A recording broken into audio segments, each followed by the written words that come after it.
Hey guys, What is going welcome on? to the PM&A podcast number. What number is it? 16, I think. Is it 16 or 17? I think we're 16. I can't remember. We're Oh, 16 shit. today. 16. We're almost legal. Yikes. Yikes. Creepy. Anyway, this podcast is brought to you by Rose Pipes & Co. If you guys haven't noticed yet, we talk about Rose Pipe & Co. a lot. Nate's over there, hand-making pipes. Actually, he made a pipe this week. And did you The know wasp nest? who came up with that name? This guy. I commented on Did you? it. I said... I thought it was horrible, so that's why I'm Oh. like, just kidding. It was a terrible Just name. kidding. Nate, you're doing a great job over there. Anyway, so if you guys want to go over to his Instagram is Rose Pipes Co., which is the name of the Instagram. And if you go on his website and check out his pipes, he hand makes pipes, makes custom pipes, themed pipes. And if you buy one and then you mention the PM&A podcast, you'll get a discounted pipe and you'll get a free tamper. Yeah, get that tamper and tamp down that tobacco or marijuana. Or the Or the marijuana. The Wanas. Yeah. Yeah, so go over to Rose Pipes & Co. and check out Nate's pipes. They're pretty rad as shad. He's got Briar and his stuff is looking really, he really, just got really Briar, good. so really you guys good. want a sweet Briar pipe. Do Go it. give it a Yeah. checkity check. We're also, we've been talking about hashtag HopeCA a lot the last two podcasts. He's a buddy of mine, Nick, and he runs a social media Instagram where he basically, it's like a suicide prevention project. And he's trying to raise money because he tours a lot. He tours a lot and he drives around and he spreads this good word about hope and suicide prevention. And he's trying to get a car. And on the GoFundMe, he's been raising money. And as of last podcast, somebody's like been putting money in. He had an extra $250 in there.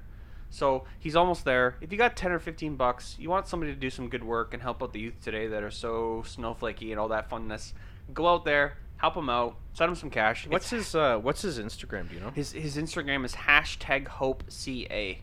Just spell it out. Hashtag HopeCA. That's his Instagram. And then there's a link in the bio for his GoFundMe. Oh, okay. So Okay. yeah, Chris, welcome. Hello. Yeah, thanks for having me. Buddy Chris Van Dyke is on the podcast today. Yeah. What's I think up, I think it man? was kind of funny that we go from like the meat podcast Yeah. to the anti-meat podcast.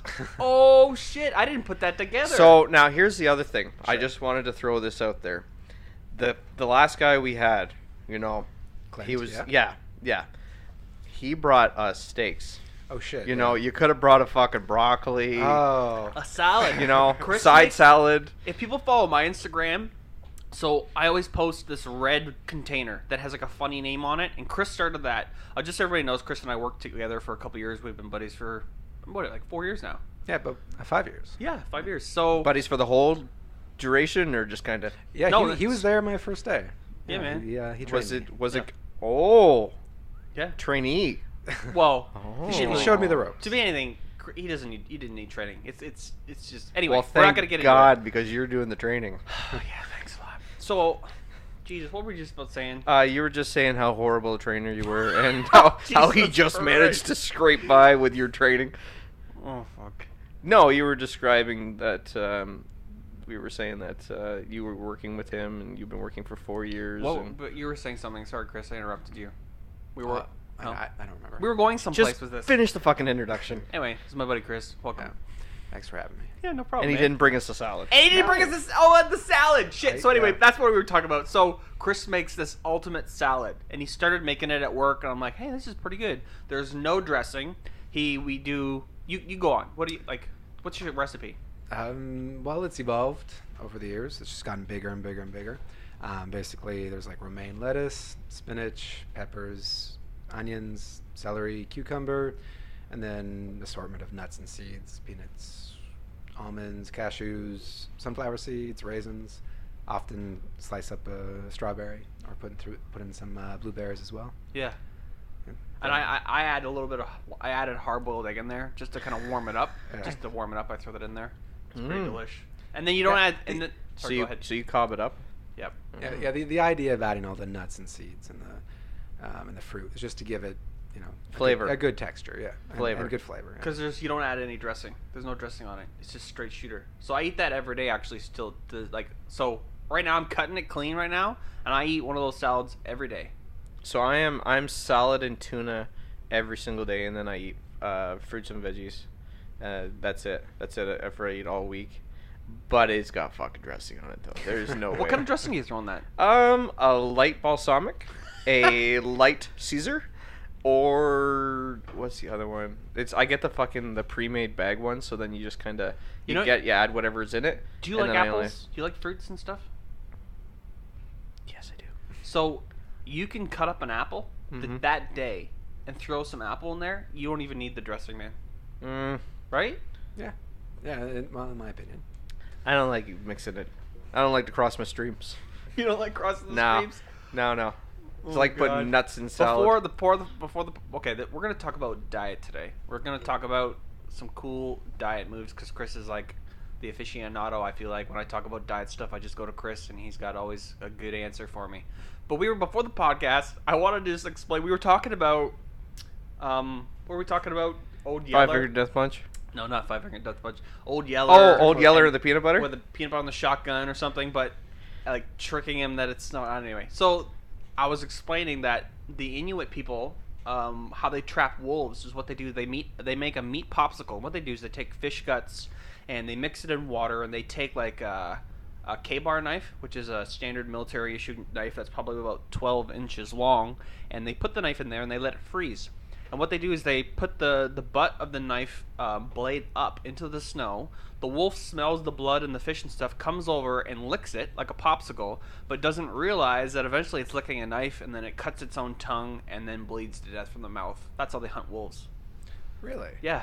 Wow. See, when you said frozen meat sickle, I'm thinking it's negative 4,000 degrees. Take a whiz? And you take a whiz and that shit, you got a frozen meat stick. Legitimately, that's how they hunt. If they have midstream. Wolves are carnivores, and they mess up. Like, they come in and they just kill things because they That's a very hands-off way of doing it. Hands off. Hands off. I don't get it. Anyway, because you don't have to have hands on. Man, there's no hands-on training for that. Get the fuck out of here. It's no really. So Chris. Yeah. You've had some interesting stories. Like when I first met you, you were talking about how you spent a long time tree planting. Yeah.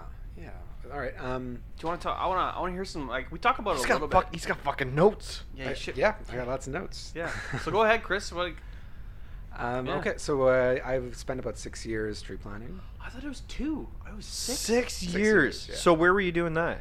Out of Thunder Bay mostly, but then also in Alberta, Saskatchewan, and Manitoba. So were you doing them were you told to do them in a straight line, or were you doing them kind of like offset so they look more natural? What do you have to do? Well, there's. What's the name of that? Do you know the name of that? Sorry, but there's a name for that though, and it's when they're in when you go into a forest and you see that they're in perfectly straight rows. Yeah.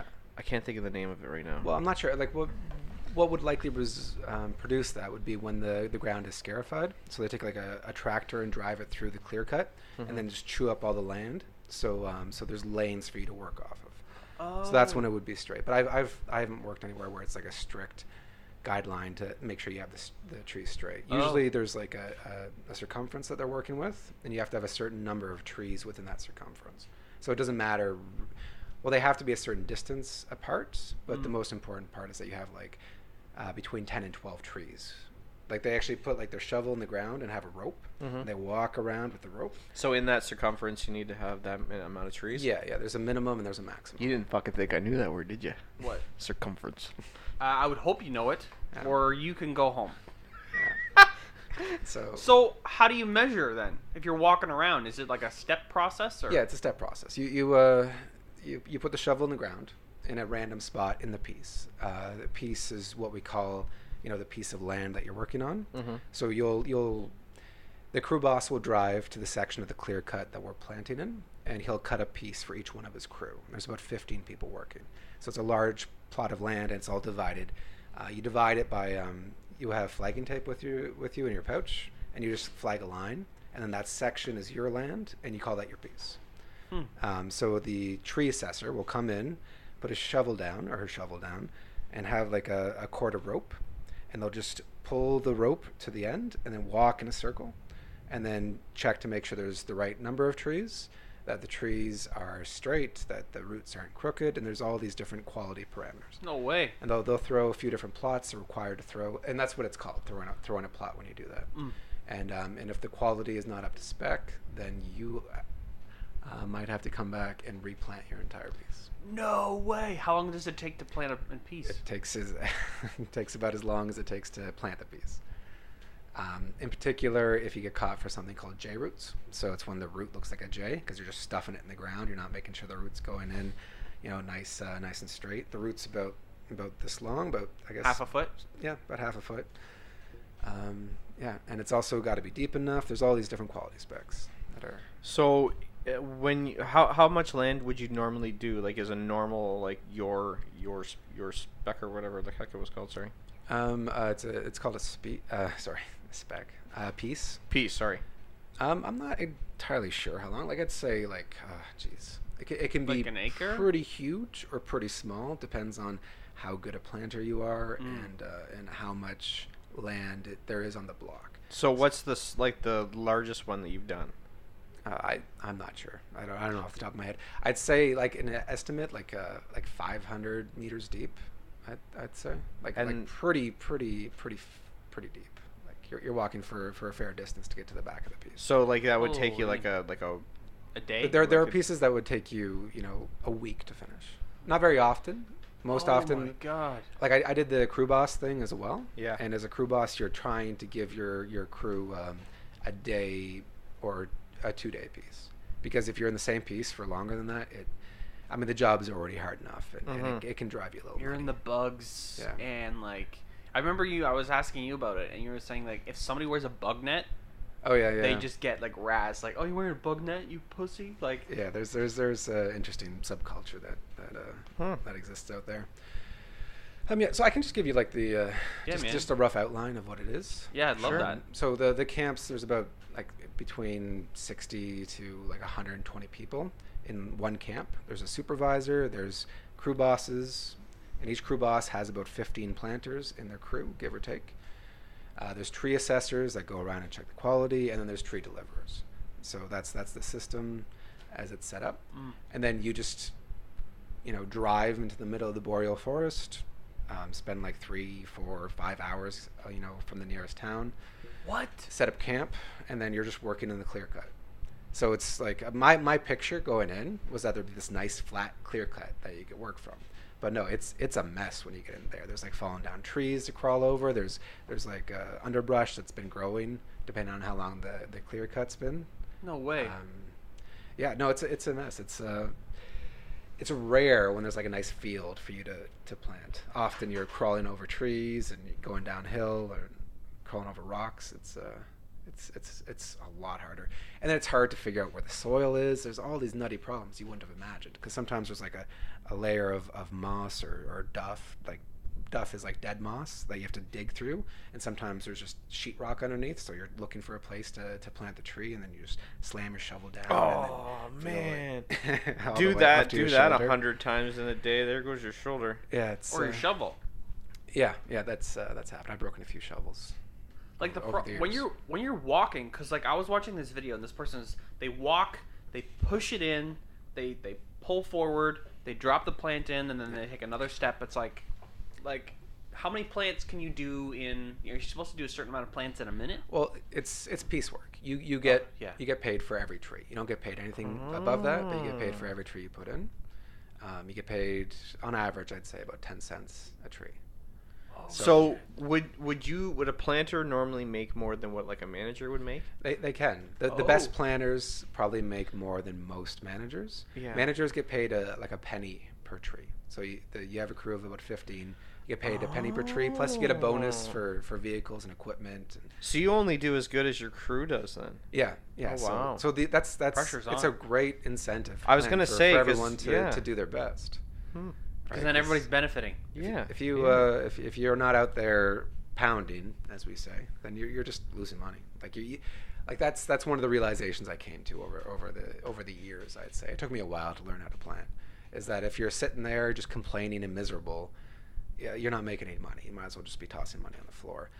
And it's either you're miserable and not making money, or you're miserable and making money. Those are kind of the choices there. It sounds like and then there's a whole other psychological aspect to it, which gets kind of interesting. But that was the first step for me. It's you're either miserable not making money, or you're miserable and you're making money.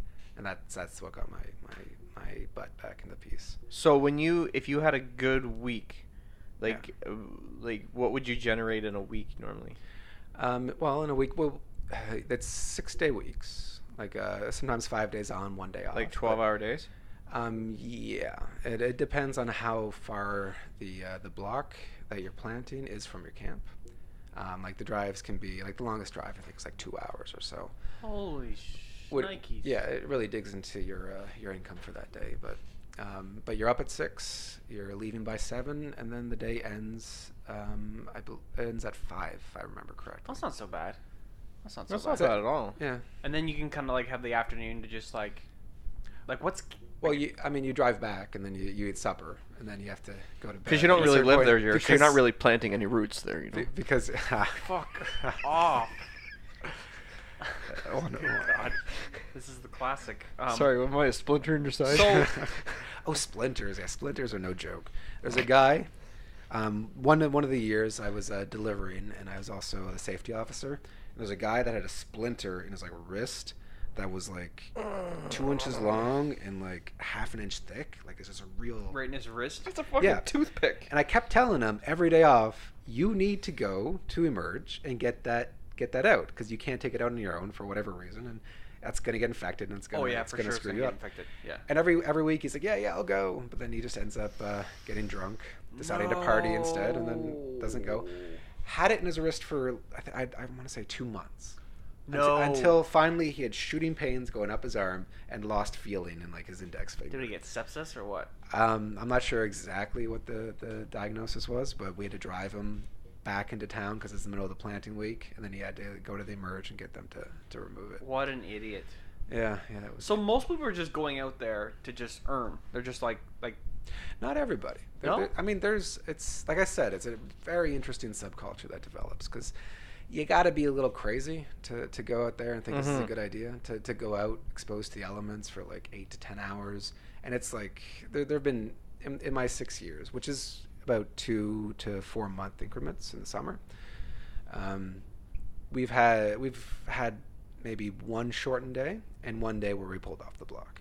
And the day that we were pulled off the block was, you know how when there's a lightning storm, you see the lightning and hear thunder. Yeah. It's just a marker of how far the lightning is from where you are because sound travels faster than light. Well, there was no difference. You know, it was lightning and thunder. So it was just right in the middle of the lightning storm. Way. And that was time to go. Were you seeing it touch down at all? I didn't personally. Somebody else said that it touched down in their piece, but I wasn't there to see it. It's intense to see. Yeah. It's intense. Yeah, and we're out there in like the worst possible situation because even though it's a clear cut, there are trees, and the way they've started doing clear cuts is leaving clumps of trees all through the land because it helps regenerate better. It's a little more natural, I guess. Interesting. I've seen it. Yeah, I've seen it touch down in the middle of a field, working out in a field, and it's just like, golly. Like I wouldn't imagine. I would hate to be a surveyor outside walking around in that stuff. You're just on these giant rubber wheels. Yeah. I'm out there destroying the stuff he planted. Yeah. So. Oh god. Yeah. Maybe not directly. Yeah, no, not yours, not your. It doesn't. I didn't go into it with any sort of naive perception that I'm like saving the world or something. Yeah. That element I didn't really care too much about. Well, it's not that I didn't care, but I just didn't think about it very much. I went out there because the work was hard. It sounds okay. like No, an interesting gig though. It's a fascinating gig. It started out because I had a friend that went, and he came back and he had lost like 50 pounds or something. Like, you know how it looks if somebody's really like overweight and then they lose a lot of weight? They look like really emaciated. Is that the right whatever? Yeah. They look Kinda really, like really a, skin. Kind of like a melting candle. Yeah. Anyways, so he lost a lot of weight and he was really excited and jazzed about his experience. So it was like a big smile and he's excited about it, but most of what he's saying is awful. It just makes it sound like it's the worst experience in the world. He's talking about like how bad the bugs were and how he's out there in the middle of like a rainstorm all day and how like the van would shut down and they'd just be on the side of this dirt road for hours and just all of these like miserable situations that sound terrible. But he was like describing it in a way that made it seem like it was the most wonderful experience of his life. Huh. And then what he said is, you could do it, I think. And that was all it took. Yeah, As soon as he said that, I said that, Yep. like, well, Yep. Yeah. screw you, I'm going to do it. I'm going to go prove to you that I can do it. Yeah, so that first year was a mess. It was terrible, actually. It was really awful. I did not do very well at all. No. The best thing I can say about my first year is that I made it to the end. There was a point where my crew boss was going to fire me because I wasn't any good. Oh, no way. And then there's a weird moment. It was like a day off. He said that I'm giving you one more week. If you don't start planting 1,000 trees a day, I'm going to ask you to go home. And in one way, that's like it would be nice to go home because I wasn't making money. I was miserable. It was terrible. I wasn't taking to it at all. But then I just decided, no, screw it. I'm going to stick this out for the entire season. I'd really feel awful about myself if I didn't. So the very next day, I just busted my tail and I planted 2,000 trees. Oh, in one day. Yeah, which was great. I skipped the 1,000 tree plateau and went right to the 2,000. Right for the gold. Yeah, and then the rest of the season it was around 2,000 trees, which isn't very good. That's not very good at all, but it's good enough that you don't get sent home. What would be the average amount for somebody who's seasoned a day? For somebody who's any good and seasoned, 3,000 trees. Jesus. Yeah, by the end of my career, the last couple years that I was planting, it was about 3,000. I'd be disappointed putting in anything less than 3,000 trees a day. Whoa. Yeah. So it sounds to me like it's like you're suffering in this like job. And you're going there and you're trying to make money, but you're coming away with all these stories and you're like growing as a person. And there's like this whole psychological aspect of suffering, but also loving it. What it taps into, I think, is something that's essential to our humanity. It's something that's lacking from our culture. We don't have that outlet that we need, which is, I mean, the best way to describe it might be just a rite of passage. Other cultures have had it throughout history, where there's just like a period where a young person goes through a terrible ordeal to show his group how strong he is, how courageous he is, how resilient he is. Mm-hmm. And I think that's something that's essential to the human experience. Maybe I'm speaking too grand here. It was essential to my experience. I felt like it was lacking. Yeah. So I mean that's the contradiction, right? Like it's a horrible experience, but I went back 5 times. And it's not like it got any better. Like the rain was still there. The bugs were unreal. Like there was one day where we were driving home and it was a really bad day for bugs. And my friend he scratches his neck. My friend was sitting next to me and I was just kind of zoned out because if you're out there in the woods for 10 hours and every second you're being bitten, like nearly every second. That's not much of an exaggeration. You're getting bitten by mosquitoes, by deer flies, by these things called, well, I think they're called sandflies. We call them no-see-ums. There's these tiny little things that must be 100% mouth because their bite really hurts for some reason. Oh my god. Anyway, so I zoned out because it's just a torturous day. And then all I hear is like 72. Turned to my friend and I'm like, what? And he's like, there are 72 bites on the side of your face. No way. Yeah, it's just it's a torturous experience. I'd be wearing a bug net, bro. Yeah, that guy also ended up wearing a bug net. He's the only guy I know as a planter who was, I guess, strong enough to put up with being made fun of. And that was a time when I first got into it. Planting was so much more hardcore than it was when I left. Like that was a time where I had like a crew boss that came in and he found that I had water in the back of my planting bags because it should take you about an hour to empty your bag. Sometimes it takes more. Depends on how good you are as a planter or how hard you're working, or how difficult the piece is. And he saw that I had a water bottle in the back of my tree bags, and he just grabbed it and took it from me, and he said, "This is a reward. This is going to incentivize you to go and work harder." And then he just went back to the cache, which is where we keep the trees and our bags and our lunch and everything. And that's like that was unthinkable by the time that I was a planter.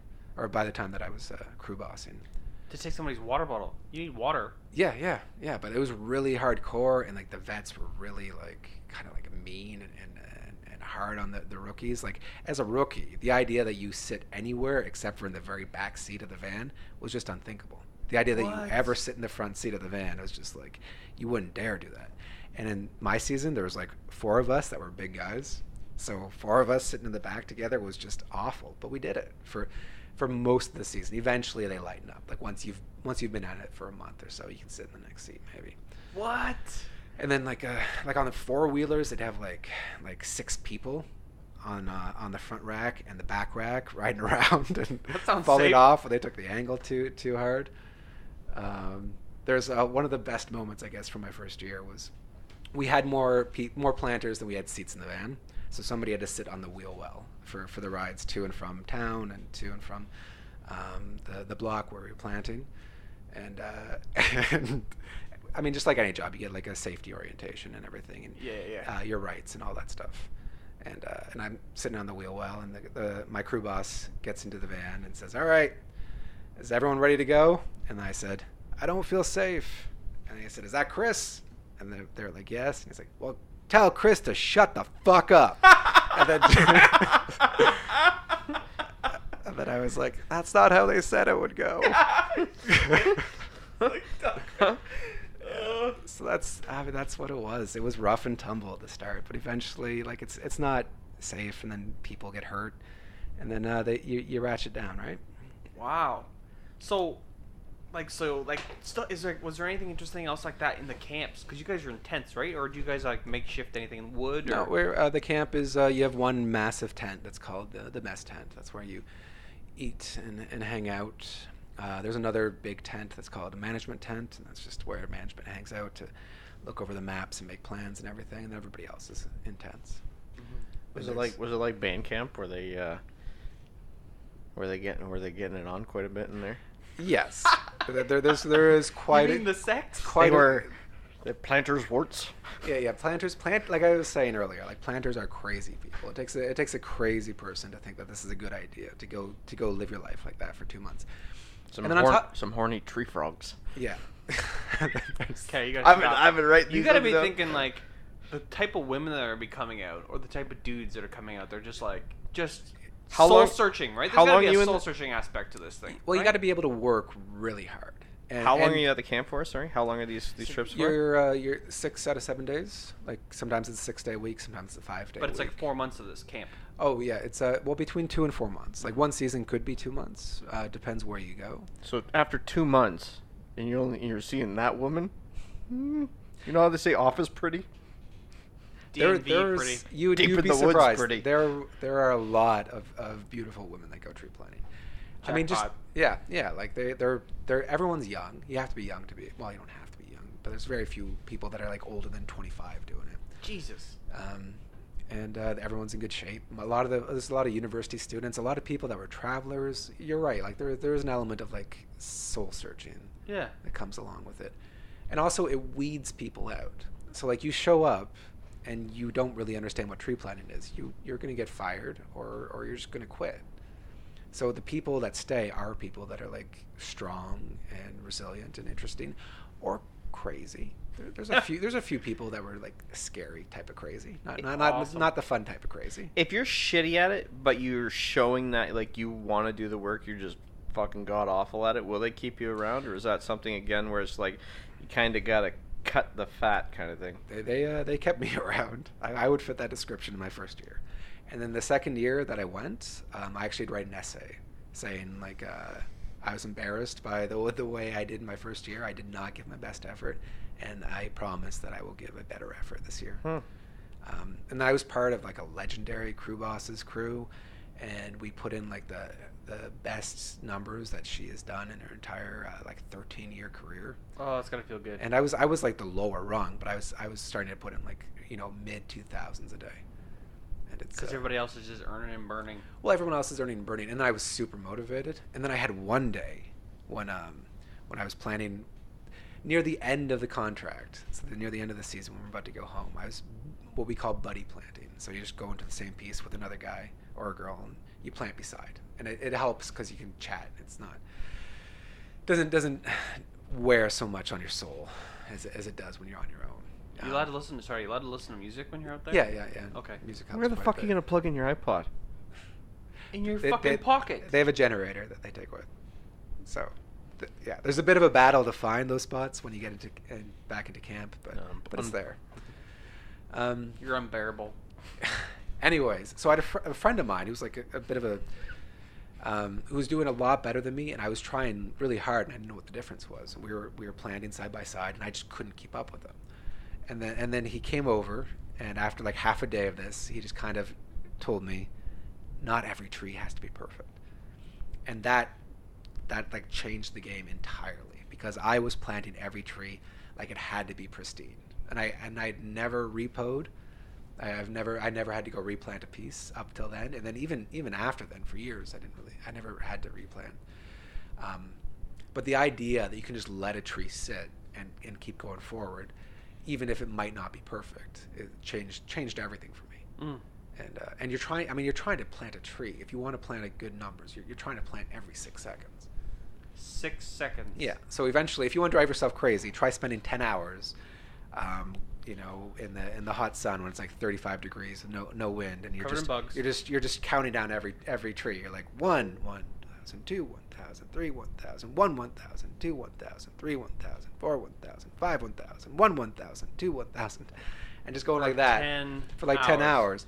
I didn't do that very often, but when I was really motivated and trying to like get to the next level, that's what I did. Because if you just keep that going, you will produce good numbers. I'm just thinking though, that bug net, now that I'm thinking of it, that thing probably generated a fucking shit ton of heat. Like what was the stigma around the bug nets? There's not like the whole rite of passage thing. There's an element of manliness that's important to this culture, and it's not like a sexist term. There's I should use a different term of resilience and strength, and just like not being a wuss. Yeah. And it was seen as being a bit of a wuss, even though you could argue that not caving into that kind of pressure is also not being a wuss. Because they harass you when you wear it? They do. They're like, you're supposed to be out here suffering with the rest of us. What are you doing with that silly thing on your head? Oh, jeez. I'm gonna go climb a tree, bro. Yeah. But find your own tree. You're really on a limb on that one. All right. Jesus. Yeah. Like, we've talked about it in the podcast before when we had Dan on, when he was explaining, I'm like, why are you hanging people from hooks from your body? Yeah. And he was saying, there's a lot of things in our culture that there aren't a lot of things in our culture that kind of go back to that tribalistic view of passage and the rite of passage and what defines my age, what defines me being a man. Yeah. Like, well, it just going out. Or a woman, sorry. Whatever. Just in the adolescence, out of adolescence. It's so important, I think, in life, especially as a young person, to feel strong. And I got to tell you, at the end, like that first year that I planted, it wasn't a great year. I didn't make a lot of money. I wasn't a great planter, but I stuck it out for the entire year. And at the end, I think over half the camp had quit. So the last week, it was really terrible. It was a rainy week. It rained nearly every day. And then they said we can either have a 4-day week, take a day off, and then have a 2-day, 2 days of planting before we leave, or we can just stick it out for the 6 days. And everyone's like, yeah, let's stick it out for the 6 days. And then somehow they kept finding more trees. Like the way it works is you get a certain number of trees that you have to plant, and that's how the contract works. So they give you, 1.4 million trees. You're done once those 1.4 million trees are on the ground. So that what was supposed to be a 6-day week turned into an 11-day week, and it rained every day. By day 7, I don't have any clean socks, don't have any clean underwear, and everything's filthy. So you wake up in the morning in your tent, and it's cold, and it's raining, and you can hear it. And you smell like shit. You smell, well, you don't smell anything at this point, because that's, it's good. You just smell the way you smell. Yeah, your olfactory sense is just like you don't smell anything. But if you get up in the morning and you look at your socks and they're like black and just soaking wet, and you're going to put that on, and then you have your underwear out there that's also just soaking wet still, and you got to put that on and start your day. That's a bleak way to start your day. But the payoff is on the 11th day, you get to the end of it, and you get back after you've bagged out for the last time, and the crew boss was there saying, that's it, we're out of trees. What I did, and this is like a spontaneous thing, is I just threw off my bags and then tossed my shovel as hard as I could and like roared like a lion and just like yelled with like every fiber of my soul that I had managed to get to the end of the contract, and that I was done, and just that I had shown if nothing else, that I can endure, and that means so much, and that's a lesson that's so critical to leading a good life. Do you feel like that was like the first time in your life you felt that way? Absolutely. There's nothing even close to it.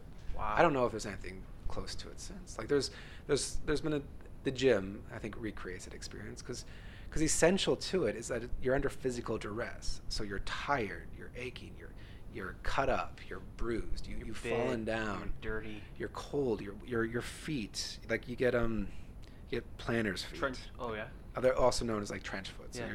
you're just walking around in wet boots for 10 hours. That's not good for your feet. That is not good. And then you wake up in the morning and every step hurts. It's like stepping on razor blades for a while, especially early on in the season. And you just keep going until you lose the feeling in your feet, and then you can keep I got a mild version of frostbite in my toe. Yeah. That was oh fuck. Yeah. Even looking at my foot hurt. Yeah, it's rough. I don't think it's as bad as I wasn't planting trees. Let's Yeah. But it's brutal. Like it's awful. Oh my god, dude. Were there bears? Yeah, lots of bears. One of the best stories I have, because everyone talks about like. I'd have been throwing a shovel and growling more often if there were fucking bears out there. You see a lot of wildlife. You see anything from like moose. There was one place in Alberta where there was wild horses, and they were running around where we were planting, and they were awful because horses are territorial, is what I've been told. So there are some areas where we were planting in their territory, and planters were being like charged at by the horses. Oh. They had just been having babies, so there's a bunch of foals around. Would they come and eat the trees? Or stomp them or wreck them up? I don't know. I'm not sure. I think once it's out of the bag. Once it's out of the bag and it meets the quality. Yeah. Like no one's gonna have to replant because a horse ate their tree. Yeah. Yeah. They got charged by a horse. Yeah, there are people like I was confronted with like the biggest wolf that I could believe. You didn't have the popsicle with you? I know. If I known about the popsicle, it doesn't work. I would When have it's whipped hot that fight. Yeah, fucking. Yeah. You got to keep that with you now. It doesn't work when you're hot out. So how big was this thing? I'm gonna exaggerate. Yeah. I'm gonna try not to exaggerate. What I'm telling you, I believe, is the literal truth, but it's not. I'm exaggerating. But I'll try to be as honest as possible. It's like bigger than any dog I'd seen, and it was like it was unusually well fed. The other wolves that I had seen before were like skin and bones, really really short. They're really just really skinny, and this one had like rolls of fat as it ran at me that I could see. And it was, and what had happened was I was working in the back of my land, and I heard somebody yell bear. So I ran over to the person that I was planting with just to see what was going on, because bears, they're wild animals. They're dangerous. They're kind of easy to scare off, but it's still nerve-wracking. So I ran over to where the shout came from, and then I see this giant, giant like dire wolf running right at me. And my reaction was, that's not a bear. That's a wolf. Oh shit. Yeah. Probably saw You have a shovel. Not that it's gonna save you, but you have a shovel though, do you not? Yeah. You've got a shovel. It probably saw you running, and then it attracted to it. Well, I don't know what happened. Yeah. I don't know exactly what happened. But what I suspect happened is it was running away from the other planter and just happened to be running in my direction. So it wasn't really like running at me. In fact, it stopped and then cut left into the woods, and that was kind of the end of the story. Are you guys given a policy from right as you're you would do like a job site assessment, right, for what you're doing? Yeah. And then in your I call them at my place we call them JHAs. Mm-hmm. When you do them every day, is there like a set plan that if you see a bear, shit your pants, play dead? Oh yeah, bears when they show up in camp are awful because they never leave no matter what you do. So we have people driving at them with quads. We had somebody who brought a gun to camp who was just firing off his rifle at it. Not at it, not in it, not in the air, in the air to scare it in off. general direction, yeah. Unfortunately, what inevitably happens is you call up M&R and they put out a cage to set up a trap, which it doesn't fall for, and then they end up shooting it.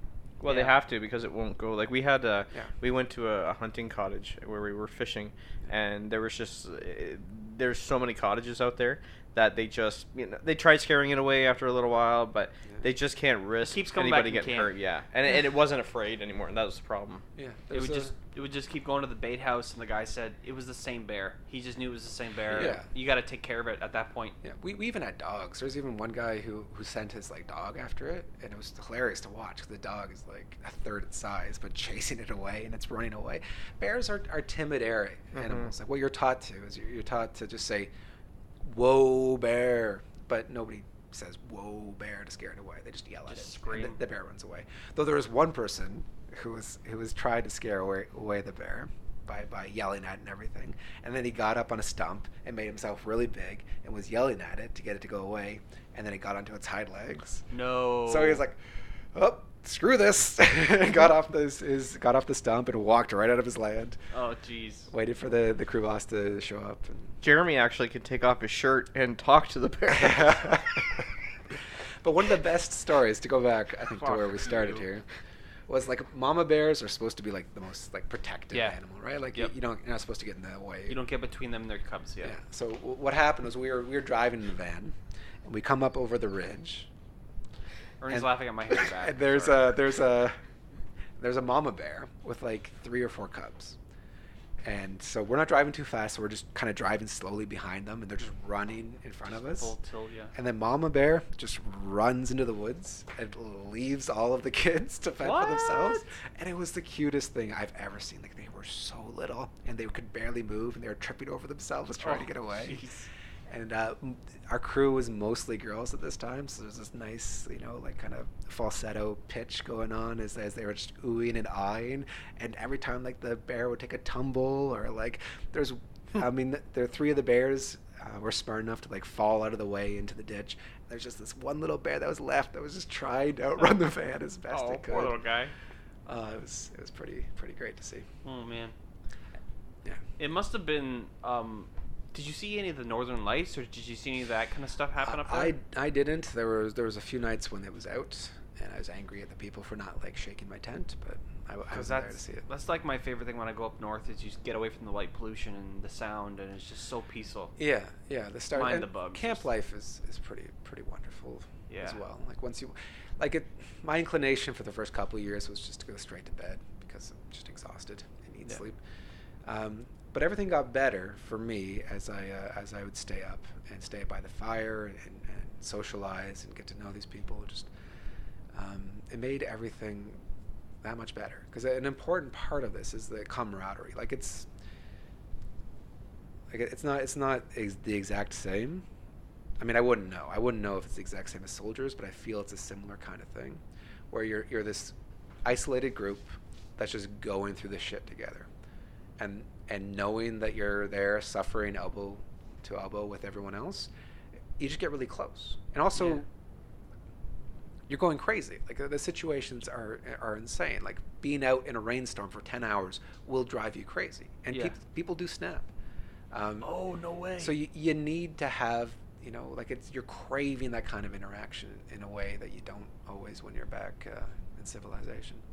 So everyone gets really close, and then at the end of the week when we're back in town, everyone goes nuts and just has the craziest parties you can imagine.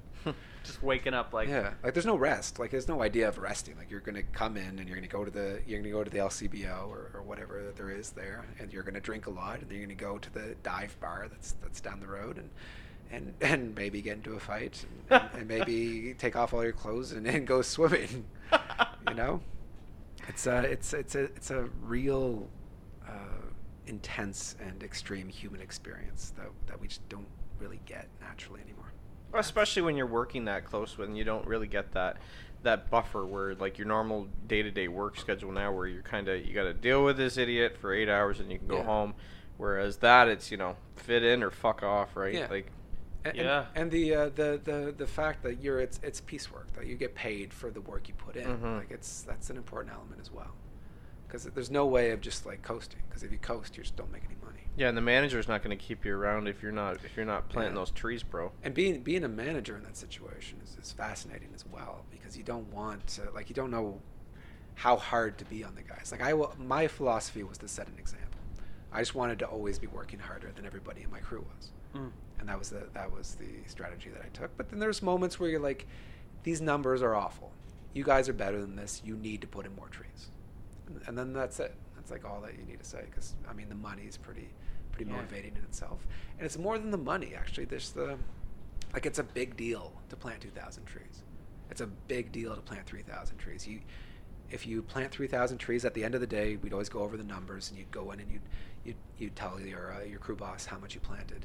And if you planted 3,000 trees for the first time in your career, everyone's giving a big applause, and that's they're awesome. all excited and happy for one another. It's great. Can you lift that mic up just a little bit? Sure. Just lift it up. Yeah, that's perfect. So, Perfect. you were saying that people snap. What in the they'll just like break down. They just walk off. Break down, do weird things. There's like one person that just started like laughing hysterically during like a really difficult week and like singing out loud. There's like another person who like it was less fun, but he went he grabbed an axe and started like chopping down this broken down cabin that happened to be in the area where we were planting. And then there's a cook shack as well, which creates this slurry pit. So we dig a pit, and that's where all the refuse goes. Refuse? Like just the dirty soap water and all the stuff from the food and everything. Yeah. Jumped in there and like covered his body in it. Good God. And just like ran around naked, just like he's legit crazy. And, He lost it. But you can't say you're sleep deprived, because by the sounds of it, you're back by about, Five. worst case in Ontario, you're done by 5, back by 7. You were saying sometimes there's a 2-hour drive. Back by 7, and then you're back kicking the can at like 7 o'clock again the next day, right? So this guy probably, he was probably had some issues beyond what was going on. But then again, you're in a tent outside.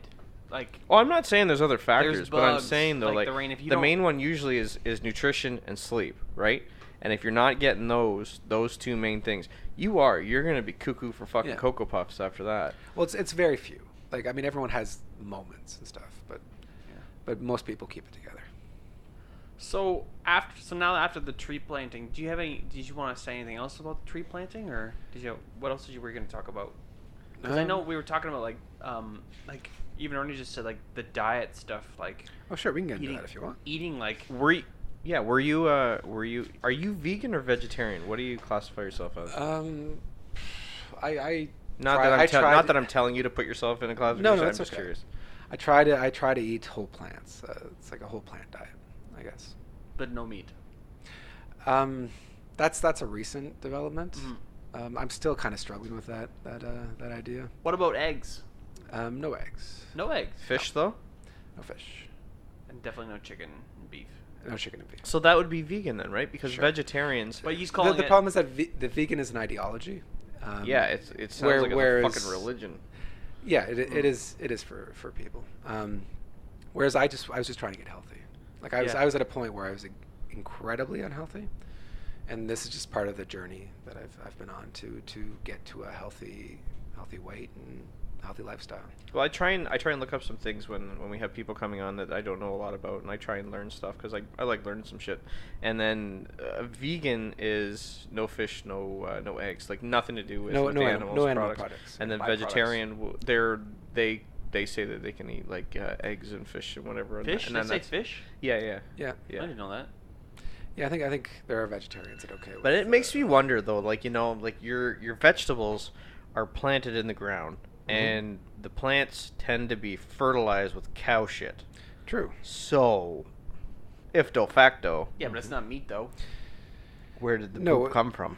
Yeah, but where did the shit come from? Shit rolls downhill.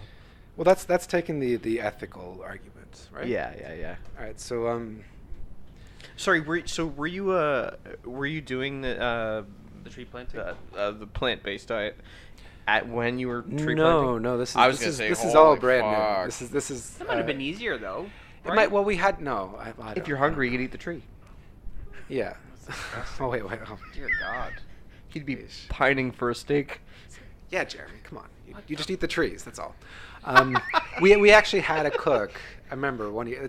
So I was omnivore for the entire time while I was planting, and we had a cook that was vegan, and everyone, including myself, just hated her. Oh, jeez. Well, not really hated her, but like there wasn't enough food, and there was like quite a bit of vegetarian options and not enough meat, and you just come home after working 8 hours and like really tough physical labor, and to run out of any of the kind of food was like unthinkable. It's never happened before. They always feed the planters incredibly well. And she was like an ethical. She was really trying to push it on you. Eh? Yeah. So I hated that. Oh man. Yeah, I sound like everybody hated it. That's part of. What? That's why there was no policy about the bears, because they knew if you were hungry enough, you were eating that motherfucker. You bash him over the head and you just... No, you jump on its back, remember? Yeah. It's yeah. So funny. Well, I'm not jumping on a bear's back to fight a bear. Okay? Yeah. Jesus. So... Jump on your back. Whoa. Jesus. So, shave that fucking thing. Oh, God. So you've been doing this plant-based diet, or you've been eating clean for the last 3 years, right? I've been eating clean for a while, yeah. Yeah, because I remember when you and I were first starting working. Safe to say, that's when I was like at my worst. Yeah, you were like I've safe to say you were bigger than me at the time. Yeah, well, what was your weight? The wake up call? Well, I mean, when you're getting really fat, you don't tend to weigh yourself every day. Yeah. So what happened was I was doing an overnight shift, and we had a scale there to weigh the guys, the people that live there, and I woke up in the morning. And nobody else is up, so I decided to weigh myself, and I saw 257. 257 was my heaviest. And one of the first things that I thought of was that on the episode of The Simpsons, when Homer is trying to lose weight, the weight that he's at, which is like his super fat weight, is like 239. So the idea that I was so much heavier than like... Is that with him in the fucking moo-moo? No, there's another episode. It's when he's getting healthier, when he's trying to lose weight. And he's really sad and bummed out because he steps on the scale and he sees that he's 239. I didn't know that. And I was like, I'm much heavier than Homer Simpson. And it's a weird thing, but it was definitely something that entered my head. And then it might be the only time in my life when this has actually worked. It was like a real come to Jesus moment, if you'll pardon the expression. Yeah. I just said no. That's it. That was my reaction. I said nope, and then immediately, I started restricting my calories to 1,500 every day, and I started going to the gym 3 times a day, obsessively. 3 times a day. Yeah, I did it without doing any research or anything. I just thought like, all right, so ground turkey is good, avocado I know is good. I'll try to eat more vegetables and fruit, and I'll just check what I'm eating, and as soon as it says 1,500, no more food for the rest of the day. And I'm also going to get a gym membership, and I'm going to go and work out, and it's not going to be like this anymore. Wow. And I lost like at least a pound a day. Wow. Like That's crazy. I lost like 70 pounds all told, but I lost like the first 60 pounds like really, really fast. And how long was that? Sorry. I'm not sure exactly how long. I think maybe half a year it took to get down 60 Oh, you're pounds. saying a pound a day? That's why I was like 2 months. Jesus. Not for the entire time. Yeah. Like I mean, when you're you did it healthy. One of the quickest. Well, no, I don't think I did it healthy. That's 6 months is better than 2. Yeah, but I lost. I mean, 1,500 calories is not enough. So there's a lot of times where I like stand up after sitting down for a while, and it'd be like iffy whether or not I'll remain conscious. No way. And then it was like I said, I didn't know anything other than common sense when it came to health and nutrition. So I just went with what I kind of knew and restricted my calories. So what was your diet then? When I had like 2 meals. When I started out, it was like oatmeal with blueberries and apple with peanut butter. That was like the breakfast. Mm-hmm. And then for dinner, it was like ground turkey with avocado and pepper and onions. And so you were that's keto. That's you were kind pretty of close to keto then. Yeah, I think that's kind of like it was a lot. I was listening to a lot of the JRE, the Joe Rogan podcast. Yep. So I knew bits and pieces just based on that kind of thing. Don't blend your fucking bananas, cocksuckers. But the transformation was so compelling to me. So nutrition, I had no idea the power of eating healthy. Mm-hmm. And especially I lost weight so quick. I wish I could give you the actual numbers. There was a time when I did have the numbers. For the first 2 months or whatever, it was very quickly that I lost the weight. But when you do it that quickly, you really notice the difference with how you feel. And it's not just the physical things. It's not just being out of breath and being able to go upstairs without huffing and puffing. But there's the emotional element to it, and you start sleeping better. I remember I woke up every day, and my feet would just kill me for the first like 30 minutes. It'd take about 30 minutes before my feet would stop hurting. That went away, and I remember waking up in like a just feeling very melancholy, just feeling very sad, like feeling like almost disappointed to wake up for the first, like, it took an hour or so before I'd feel okay. Yeah. And then everything, like, I mean, part of it as well is actually achieving something. I think that's an important part of it as well. But I think I would say 90% of it is just eating healthy. Yep. It made a world of a difference for me. So do you allow yourself a cheat day now? Yeah, I guess. I mean, my diet's not perfect, and so then, it hasn't been perfect for. Well, when I started the idea of having like as my my diet evolved and changed into something more specific and based on books and stuff that I've read, to try to get a better idea about it. Like I said, like the difference was so huge that I couldn't help but become fascinated by it. So I started reading diet books and health books and nutrition books and trying to look at the hard facts of, like, all right, so how can I be the healthiest person I can be? You know, what is the best thing to throw in my face to eat, and how should I eat? And when should you eat, right? Yeah, and when. Yeah, that's a huge part of it.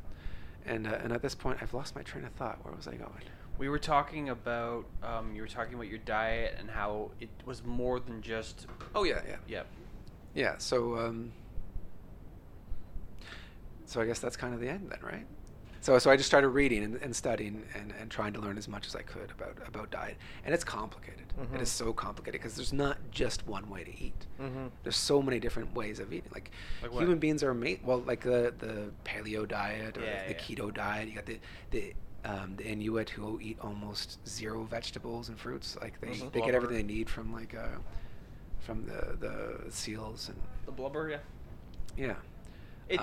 Like we live on every like corner of the world, and we eat every kind of plant and nearly every kind of animal. Yeah. And we survived without having fillers, and what do you mean false fillers? sugars. Like when you have like Complex McDonald's, carbohydrates? yeah. When you got McDonald's putting cow and whatever the fuck else they're putting in it. So the diet that I followed kind of broke it down to simple. Like the best things that you can eat is like a whole food diet, a whole plant diet. So like you just eat the plant. You know, just eat the vegetables, the fruits, the legumes, the seeds, the nuts, and all of that. And all of that stuff is incredibly nutrient dense and full of vitamins. And the other trick is you can eat a lot of it. Like you can only eat so much steak, but I mean, Jeremy's seen the size of the salads that I eat. So he would make these giant salads, Like and I'd be like, "There's no way you're gonna sit down and eat all that. Like, I'll see you in an hour." Like that's how big these salads were, and he would just gorge through it. But like everything he's saying, everything in that salad was just healthy. There's no, like that salad we were talking about earlier. It's like everything was just beautiful you don't and have delicious, any, and like so I've taken that on. I love that salad, but I had to change how I thought about food, because for me it was like, I'm having a bad day, I'm gonna go home, I'm gonna eat and make myself feel better. So I think most people do this. They use food as a crutch, and they use food as a way of like expressing feeling and things like that. It's a comfort thing. It's a comfort food. Well, it's a quick hit. It's mouth pleasure, right? Yeah, like you eat it, and it's a really insidious one too, because it's only there while it's in your mouth. Yep. So I mean the pleasure is every bite. So you just keep going. Yep. Right? Like I mean that's the way that I would eat, especially at night. Like yes, you get like at night. Like I'd come home with McDonald's and a McFlurry. Oh, you were just stoked. At the end of it, I'd be like, I'd eat everything and like, oh, that was great, but now it's done. So I'd go into the kitchen and grab Lucky Charms and have a big bowl of Lucky Charms. Like the diet was terrible. Because one peanut butter sandwich Like turned into two peanut butter sandwiches. Yeah. It's like, well, there's a great line from like a Louis C.K. bit where he goes, he's at the doctor's, and the doctor's asking about his diet and says, like, well, how long into the meal do you feel full and stop eating? And then he's like, the meal's not over when I feel full. The meal is over when I hate myself enough to finally stop eating. Oh, and that's exactly the way it is. Mm-hmm. And I still have those inclinations. I still have, cheat days and stuff. Well, that's what I was going to ask you about the cheat day, because I don't like to do it once a week, but I have to, or else I'm just gonna jump off this thing. Yeah. Because, but the end of it though, like the next day, I'm like, oh fuck, why did I do that? The only thing that matters is what you eat chronically, is what I hear. If once a week you can spend all day eating garbage, you'll be no. you'll be fine. But see, and I do increment fasting, and I won't eat normally till like later on too. So it may only be like when do you eat? Once a day. Once a day. That's good. Yeah. What's the math behind that? Like, so you wait. So you do. What's the hour period of fasting you do? So for instance, I'll give you my numbers. Okay. I eat between 12 and 8. Yeah. And that gives me a 16-hour fast period between sleeping and waking up, and then not eating till lunch the next day. So now I'm done eating by 8 o'clock. Yeah.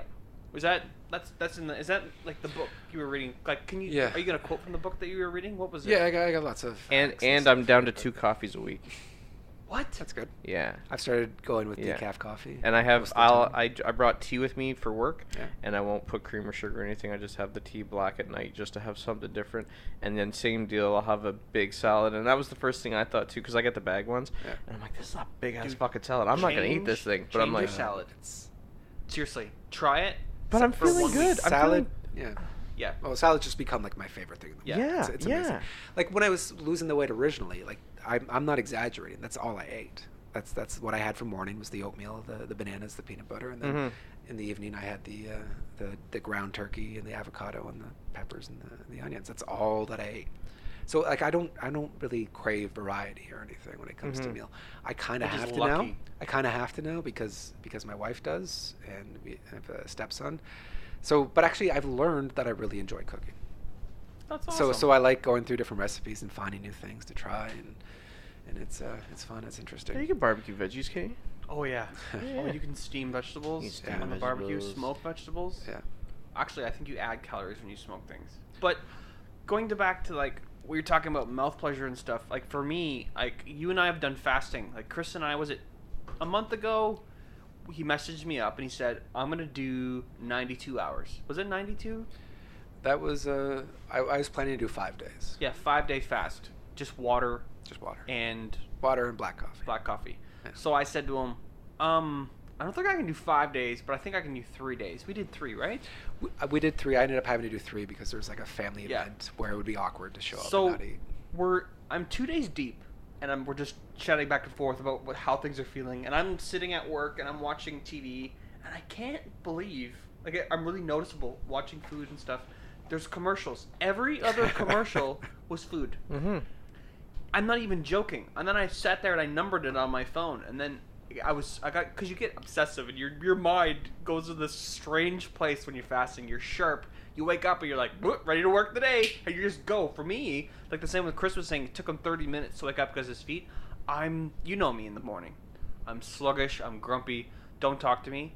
So I've been eating. So You're a real fucking see you next Tuesday. You really are. Yeah. So I've been cutting weight now. I don't know. I've always been trying to cut weight, but I've been in a serious mode for probably. You're looking pretty good, by the way. Thanks, man. Thanks. I'd take a swing at you. Oh, so for the last month, I've been really just kind of focusing on that mentality and getting out of the way that it's not comfort food, it's fuel. Mm-hmm. So I need to think of myself as like an engine, and I've been thinking of myself, what's slowing me down, what's speeding me up, and I can't like it almost makes me feel like I can't imagine not eating this way now, but the way it made me feel. Like I don't want to say it's like it's changing my life, but even my wife is saying, wow, you're on ball. You're on, like, who are you? You're up and you're doing cleaning. You're making lunches for me. You're getting up and you're anticipating things. My mind feels like it's opened up, and it's just based on what I've been eating. And I feel like different at work. I'm more sharp at work. I'm thinking of things. Everything just seems less complicated and sludgely as like it once was. Like, and that's just diet. And I'm running maybe a couple times a week. I'm not doing a whole lot of exercise. Are they chasing you again? Well, yeah, actually, the guy, the guru that it's crazy. Yeah, but the guru that I kind of stumbled upon is this fascinating figure. His name is Ray Cronise.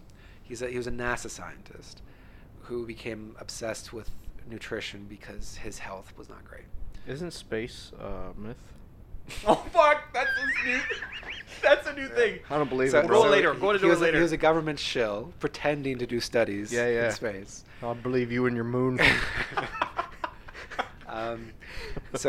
He was unhealthy. He was like hypoglycemic and had type 2 diabetes and everything. And there's not an agenda when it comes to him. He's just a scientist who's trying to find the best way to eat, and that's it. And he's the guy who made the most compelling argument to me.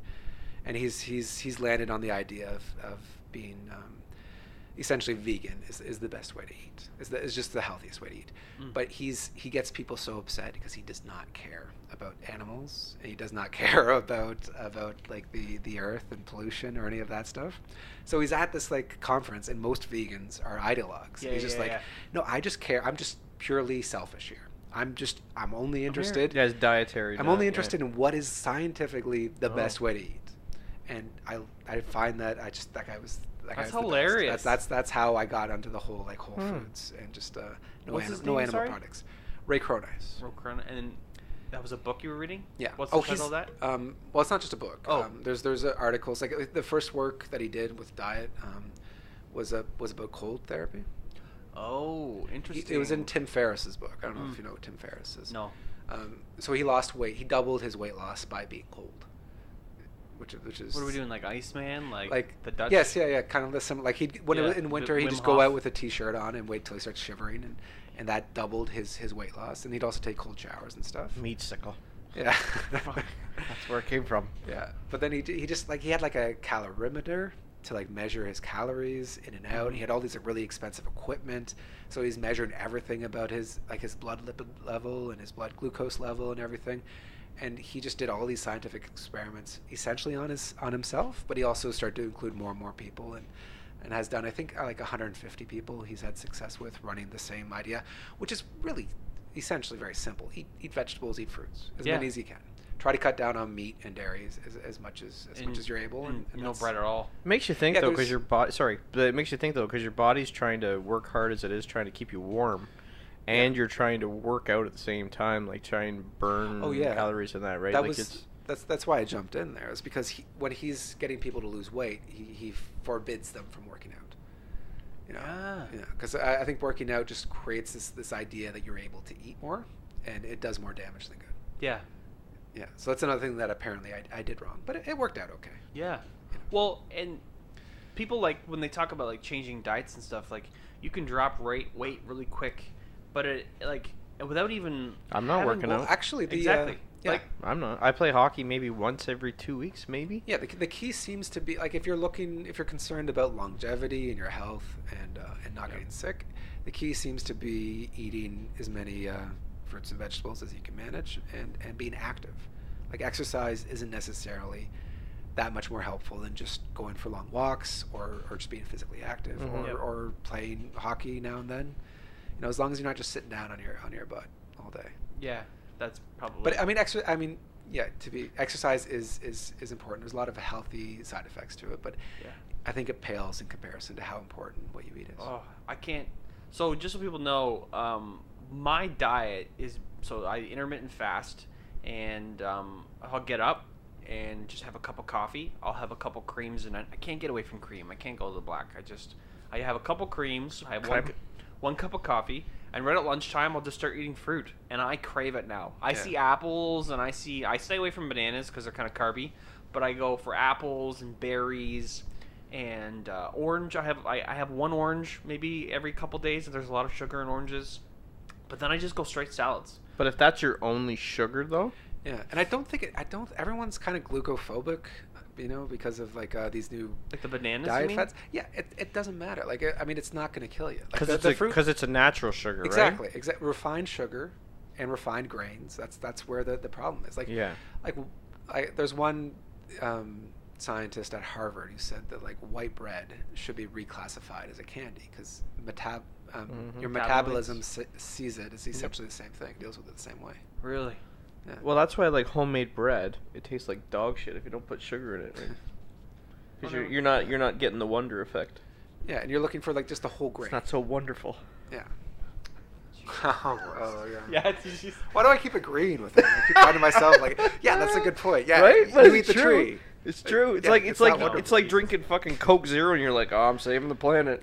Yeah, man. Like, and we're so inundated. Every bloody commercial and everything's food, food, food, food, food. Like, when I went down to the States, it was crazy. So we were down in South Florida towards Louisiana more, and I really liked the Cajun food. But they would give you a plate, and I'd be like, how am I going to eat all this? Like, no wonder they have such a weight epidemic. Like, Jocelyn and I, we would order one dish, and we both would be full from that one dish we ordered. There was no way you could order separately. There's no way. That's an interesting. The World Health Organization has said for the first time in the history of planet Earth, there are more people dying from obesity than from starvation. What? Which is kind of wonderful in a weird way. Wait a minute. We have More people dying from obesity than starvation. Yeah. Good God. Yeah. In part, it's just that we've gotten better at like the food industry of manufacturing more food, and the other part is food's addictive, and there's a lot of people that are eating too much of it. Well, just think that's heart attacks, right? Heart attacks, there's a lot of what's the one with when you have too much sugar? Diabetes. And Type 2 diabetes. Type 2, also, right? Also several types of cancer, right? Pretty much directly connected to it. Yep. Man, it's just like when when people talk about it, like if you were to go into the body of someone who is healthy and eats great all day compared to what you feel like now, it'll change your life. Like, unfortunately, most of us, like, for me, what kind of started me, and I went to one of those Shoppers Drug Marts, and I put my arm in one of those blood pressure things just because I keep an eye on it, and it wasn't good. Yeah. It wasn't good at all. And I was kind of eating okay, and sometimes I'd eat okay, and sometimes I wouldn't, and then, like, that kind of, like, changed it for me. Mind you, I went and I talked to a nurse practitioner, and she explained it, like, I'm not that bad, but, like, it motivated me to think, I have to change the way I think about food. Like, what is it benefiting me having that McDonald's cheeseburger, feeling that 5-10 minutes of mouth pleasure, and then I go home and I'm feeling like garbage. The residual and my effects. brain's not completely like. I wonder. I'm gonna do a little bit more studying about it, but I wonder if they've done brain scans on people who are on like terrible complex carbohydrate diets, and then someone who eats absolutely beautiful. Like, there's got to be brain function increased. Yeah, like, absolutely. There's got to be. Like, Yeah. it's incredible. Like, I can't describe it. You feel like you can see. That's the only way I can say it before. Like, it's almost like you have blinders on and everything's cloudy and you've taken your glasses off. That's the way I feel like when I'm eating garbage. And once everything's, like, I start eating healthy, even, like, the first 3 days in, I've talked to you before about this, but the studies that show when people are fasting, what happens? Like, there's something that happens, right? You kind of go to in like a weird mode. Well, yeah, it's because we evolved in a time of scarcity. So when human beings were back in their hunter-gatherer days, they'd have to be able to survive a long time without food. So natural selection just chooses for the genes that are able to do that well. So that's still what we have with us these days. There's just no longer a scarcity. So what happens when to your body when you're not taking in any calories is it starts to clean up everything. So it starts to deal with like the damaged cells. It's a process called autophagy. I'm not sure if that's the right way to pronounce it, but that's the word. I won't fact check you. Thanks. We're not gonna, yeah. I'll let it pass this once. Awesome. So it's able to what it does is it uses your fat to burn as fuel, your stored fat. That's the use of the fat on your body is it allows you to go potentially weeks without eating, and it's still able to fuel you to like do everything for the day. But it makes you super... And in the process of doing that, it's also able to address like just damaged cells and get rid of that, and damaged cells that are sitting there and making you sick and making you unwell. I mean, keep in mind that I'm just a guy. That I haven't done any studies or anything. These are just things that I've read. Yeah, but you're not just a guy. You're schooled. You're an educated man. That's kind of one of the exciting things about doing the fasts is because it's like an intense way to put these ideas to the test. There was a time where I thought like the idea of going longer than a day without eating was insane. Like who could possibly do that? Like I think you'd be in serious trouble if you'd gone 2 days without eating. I think at that point you probably need to go in the hospital. Is what I would have thought. So then when I hear that this guy Ray Cronice was going 24 days without eating, like it's insane. It just seems unreal to me. and then going 7 days without eating myself. It was fascinating. And it's not just going 7 days without eating. It's I worked 5 of those days, and then on day 7 I helped somebody move. So I'm not just barely getting by. I'm not just like you're not just existing, barely functioning. Like I'm out there and you're putting the work out. I'm doing everything, and it's an interesting state to be in. Like it's yeah. Life is so much better when you try to keep it dynamic and interesting. So, I mean, I do personal challenges all the time, and I'm just trying to keep myself engaged with life, because there's all these different states that you can discover just by running for 2 hours. Mm-hmm. That experience is going to be different from anything else you've experienced, and that experience is open to you, and it'll be a trip. It'll teach you something. Shows me how much I throw up. That's what it shows me. Yeah, you throw up a lot. I do. I get sick. Like, for me, I get into a rhythm when I'm running, a breathing rhythm. And if anything changes that rhythm at all, if it's a bug going in my mouth, or if it's like, I find like I hate running around people. So if I'm running down the path and someone's coming up, I'm like, oh, I better speed up and like seem like I know what I'm doing, or like faster than I am. Fuck that, I'd trip. It looks even stupider. And so I throw off my pattern, and then like 10 seconds after I'm past that person, I'm just like, for me, it's a mental thing. Like I know when we were doing it, when we were running there, like that was, I had to have music. I can't just sit there counting in my head 1, 2, 3, 4. I'm not counting. I'm just breathing. No, I know you're focused on your breathing. Yeah. But when you were saying like you weren't like a rocket surgeon when it came down to like the science of everything, right? Yeah. But like when you listen to everyone's story, like yours is very similar to how I kind of started in October last year, and then I'm listening to Rogan. And you're listening to that, and Dr. it's like, Rhonda Patrick, man, like her it's podcast changed. Everything is starting She, to like. It's amazing how like everyone's story kind of like, in like you could come at it with like the statistics and all that stuff, but eventually, when you get down to this is what worked for me, it's kind of they kind of mesh. Yeah, and it's a personal choice.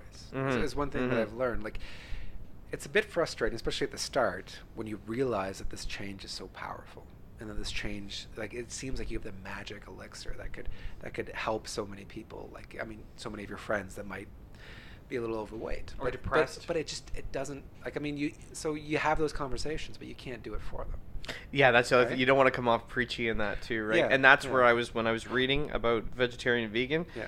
They was just like vegan assholes, vegan fucking ministers. Like it was like. It wasn't so much about the diet. It was trying to convince you that what you're doing is wrong and what they're doing is right. Yeah, and that's obnoxious. That's why, I mean, I'm struggling with the identity that I have right now. I like the idea of doing it as like a whole food, whole plant diet. Whole plant diet. That's what we're a calling plant-based whole food diet, I think is the right way to put it. Because when he said we had a vegan coming, I was like, oh, really? Yeah. I said, he's not like that. I'm like, Chris is a straight-up shooter, man. I told my wife, I'm like, I should bring a fucking hamburger and eat it right over the I'm like, you wouldn't care? No. Eat it in front of you? Check this out. And you just while I'm eating. Yeah, but still, then you feel like garbage in like 10, 20 minutes after. Well, that's interesting. Like, so the Lancet's this medical journal that put out this like international study recently, which recommends, I think, like meat once every 8 days is what it recommends for a healthy lifestyle, which seems crazy to me. It seems like a lot less than I would have expected. But essentially, it said like a quarter pounder every 8 days is about as much meat as you need to eat. What? Yeah. Well, makes sense. To be healthy. I'm not not eating any meat right now at all. Yeah, I don't eat meat all week. What meat is useful for is it just concentrates the nutrients. So it's like it's very high in protein. So if you're starving, it could save your life and can keep you healthy. So there are areas in the world where they should eat more meat because there's just a scarcity of food in general. But us here in Canada, we do not have a scarcity of food. Yeah, no.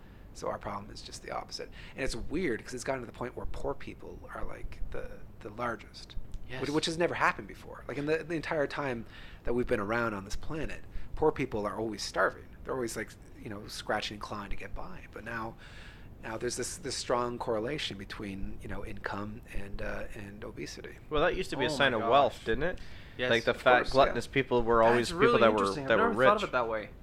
And that's probably because it's more expensive to eat healthier. Oh, fucking it is. I don't know if it is. Like, I don't know, because everyone, like, so I am, neck deep in this stuff because I take care of the groceries and stuff at work, Mm-hmm. and we have like a razor thin budget to work with, and I find I can make it work with a healthy, with a diet bent on health. Now, Which means like, I mean, which actually it's helpful to have more vegetarian dishes, which I've been sneaking in there because people go crazy. People at work go crazy if you put in a vegetarian dish. People like this is a, I mean, you could talk about vegans being like ideologues. Carnivores or omnivores are also pretty intense about their meat, and if you try to take it away from them for one meal, not all of them, but there are people at work that like decide that that's a hill they'll die on. Well, I can tell you firsthand that eating healthier is way more expensive. Because when my diet was pizza pockets, fucking soup. Oh, good point. Little Debbie ones, the cheapest ones, like the cupcake ones, right? And I'd get a thing of juice. Sure. Because I wanted a little What kind of something juice? else. Oh, I'd probably fruit punch. oh my yeah. God! Sugar daddy. And then a little bit of water, just because I wanted something healthy. And then what else would I have? And then probably some pepperoni sticks, just because I wanted some meat. And then now it's my bag salad, my tuna, my oranges, bananas, and then peanuts, usually salted just because I'm like... Don't do the salt. I know, not usually. But what I do is, though, I get the unsalted and I mix them with a little bit of the salted ones. So it's like, every now and then it's like, oh, fuck that, some salt on it. And then I do Greek yogurt because I used to be really, really bad with dairy. And now that I'm starting to, I can kind of handle it. So that's... When he means bad, he means you get the... I got the shits. Fun. Yeah, it was number 2 on my list of favorite things. You could still tighten that up a little bit. Like, cut out the salad dressing, cut out the salt and the peanuts. The way I see it, though, it's been working, and I don't want to punish myself because then I won't do it anymore. Just I have a won't, cheat because day. I'll hate it. I'll just be like, oh, fucking salad again. Just cheat. At the end of the weekends. Just cheat on your weekends. I cheat on the weekends, but then during the week, it's like, fuck, I gotta eat this fucking rabbit food. And then, that's what I was saying before, you gotta change the way you think about it. And there's a wide variety of foods that you can eat. It's not just salad. Like there's whole cookbooks that'll. But it show works you though, how right? to- And the last thing I was gonna say, because when I'm out of town for work, I knew I needed to plan for 4 days to eat, and then on the Friday night that was my cheat night on my way home from work, right? But I know that was what I brought was what I was gonna eat, so then that made things nice and easy, right? So I could organize it. Sure. But did you spend more money on Way more. the healthier Almost stuff? fucking double. Wow. Well, yeah, compared to what he was eating. But Yeah. if you're comparing it to like real food, I could do it for $22. like steak and potatoes. 22 right? bucks Oh for the my God. 22 bucks for the fucking Yeah, week. but that's not Yeah, real yeah, food. okay, That was no, just box shit. That's a good point. I was just comparing like the same like a bean burrito versus like a ground beef burrito. Right? Mhm. Like you save a lot of money by getting like black beans yeah. rather than ground beef. I love bean cheese. Or like a lasagna, you can save money by getting beans instead of like beans are a good replacement for meat. chickpeas too. I love Yeah. chickpeas. Oh man. Yeah, legumes, and they're all super. They're like among the healthiest food for you too, and they're super cheap. So you're right; it's more expensive than getting pizza pockets and A fruit frozen punch. juice. A cheeseburger costs less than a stalk of broccoli. Serious? I think a stalk of broccoli is like $1.60 or something like that, isn't it? And I can get a cheeseburger for $1.29 at Fast fucking Eddie's. Really? Oh Fast man, I haven't Eddie's. seen a burger cheaper than $5 for a while. Fast Fast Eddie's, Eddie's. man. Pickle fries. Oh, it's just like I don't even know if it's real meat though. Bring you to your knees. Oh my God.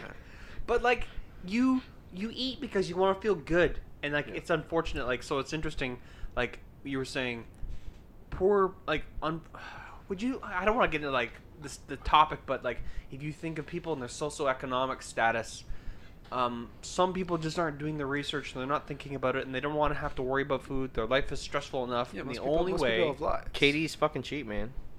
But if you want to just enjoy your life for that 5 minutes, because the rest of your life is just garbage, you're gonna eat that garbage. Sure, that makes sense. Yeah, but I think you'd be happier if you didn't. You do. But when you're in the midst of it, when you're in when you're not thinking about it though. But it's interesting that people who are poor are unhealthy. It's interesting. I just find that. Yeah, and part of it is like Ernie's point that he's right. It is cheaper to eat poorly if you're eating like pizza pockets and frozen pizzas. And Craft dinner. And craft dinner, like that's all cheap, but it's Yep. all awful. It's among the worst food for you. It's food that have like a very clear and uncontroversial connection to like bowel cancer. Yeah, you're not getting anything out of that other than No. fucking riboflavin or whatever the And fuck like it is. the human body can survive on anything to the point where it's like the reproductive age, and then you'll survive for like another 15 years. And it's about like when you're about 45 is when things start to break down and you start to like get the cancer and have the repercussions of eating a terrible diet. That's when it really matters. Like the human body is a very efficient machine for the first like 30 plus years of its Existence. of its time. Yeah. And that's the other thing too. Like when you say breakdown, like, have you seen that thing when they did with the Big Mac, where it was like they let it sit out to see like how long Yeah, it would yeah. last, and it's like, Month? how long do you think it's gonna take you to fucking digest that thing? Yeah. What? How long did it last? Oh man, it was like, I think it was like, it's still going, and it was like 1810. I don't know how long it was, but it was, What is this? The War of Independence? They made a fucking Big Mac. they started it before slavery, and that shit is still going. Man, let's not get on slavery. Don't get Chris on his slavery rant. I don't want to get into that. Oh man. So what else did you bring to chat with us about? Because I know we wanted to talk about diet and like Ernie's in the midst of it. I'm in the midst of it. I'm doing great. I'm loving it. I'm Yeah, I feeling was great. I was at 240 in October, and I kind of, my motivation now is going to Tip Top Tailor and tell that guy to go fuck his hat. Yeah, that's a good motivation. You husky at, bitch. At my wedding, so Yeah. we were getting suited up for suits and stuff and shirts 5 years ago, and Ernie and I we're both pretty big at that time. I was floating around probably about Yeah, 230. I was probably a little bit heavier than that, maybe like 245. But you got a bigger frame than me though. Yeah. You can wear it better than me. Yeah, but I was still pretty heavy. And so we go into this place, we're trying to find shirts and stuff, and the guy goes, "So guys, if you I don't have I don't know if I can fit you. I don't have any bigger stuff, but you guys are pretty husky." And Ernie and I just looked at each Wow. other, we're like, "You skinny little runt." Take a shit in your change room. So like that's like our inside joke. We're like, "Hi, looking pretty husky today." Like it's like there's always this inside joke. So this guy was like, I couldn't like. Yep. Did he not want us to you buy might stuff? have you guys are kind of husky to be shopping here, he says. Yeah, couldn't believe it. We were though. We were pretty husky. I fit in those fucking pants. Yeah, I did too. You Yeah. prick. Yeah, I wore them great. Took a little canola oil and a little bit of Sea salt. back the crane up. I'm jumping. Yeah, that prick. But that was no. It's. I see a lot of people even on Instagram and stuff like they're like, "Oh, I just went to the doctor and the doctor told me that I'm not doing good and now I'm gonna eat clean." And then they just get on this vendetta. They just go to town. But I don't want to say anything. I feel like that, where it's like you want to recommend something, but then you come off preachy, and they're like, "Who the fuck are you?" Like the Tip Top Tailor guy that said you fat. Yeah. Yeah, I'm happy to talk about it if it comes up, and I'll speak, passionately and About what works, knowledgeably yeah, about what works as for I me. do. Yeah, exactly. Yeah. And if somebody, if somebody wants some advice or tips or anything, I'm always happy to give it.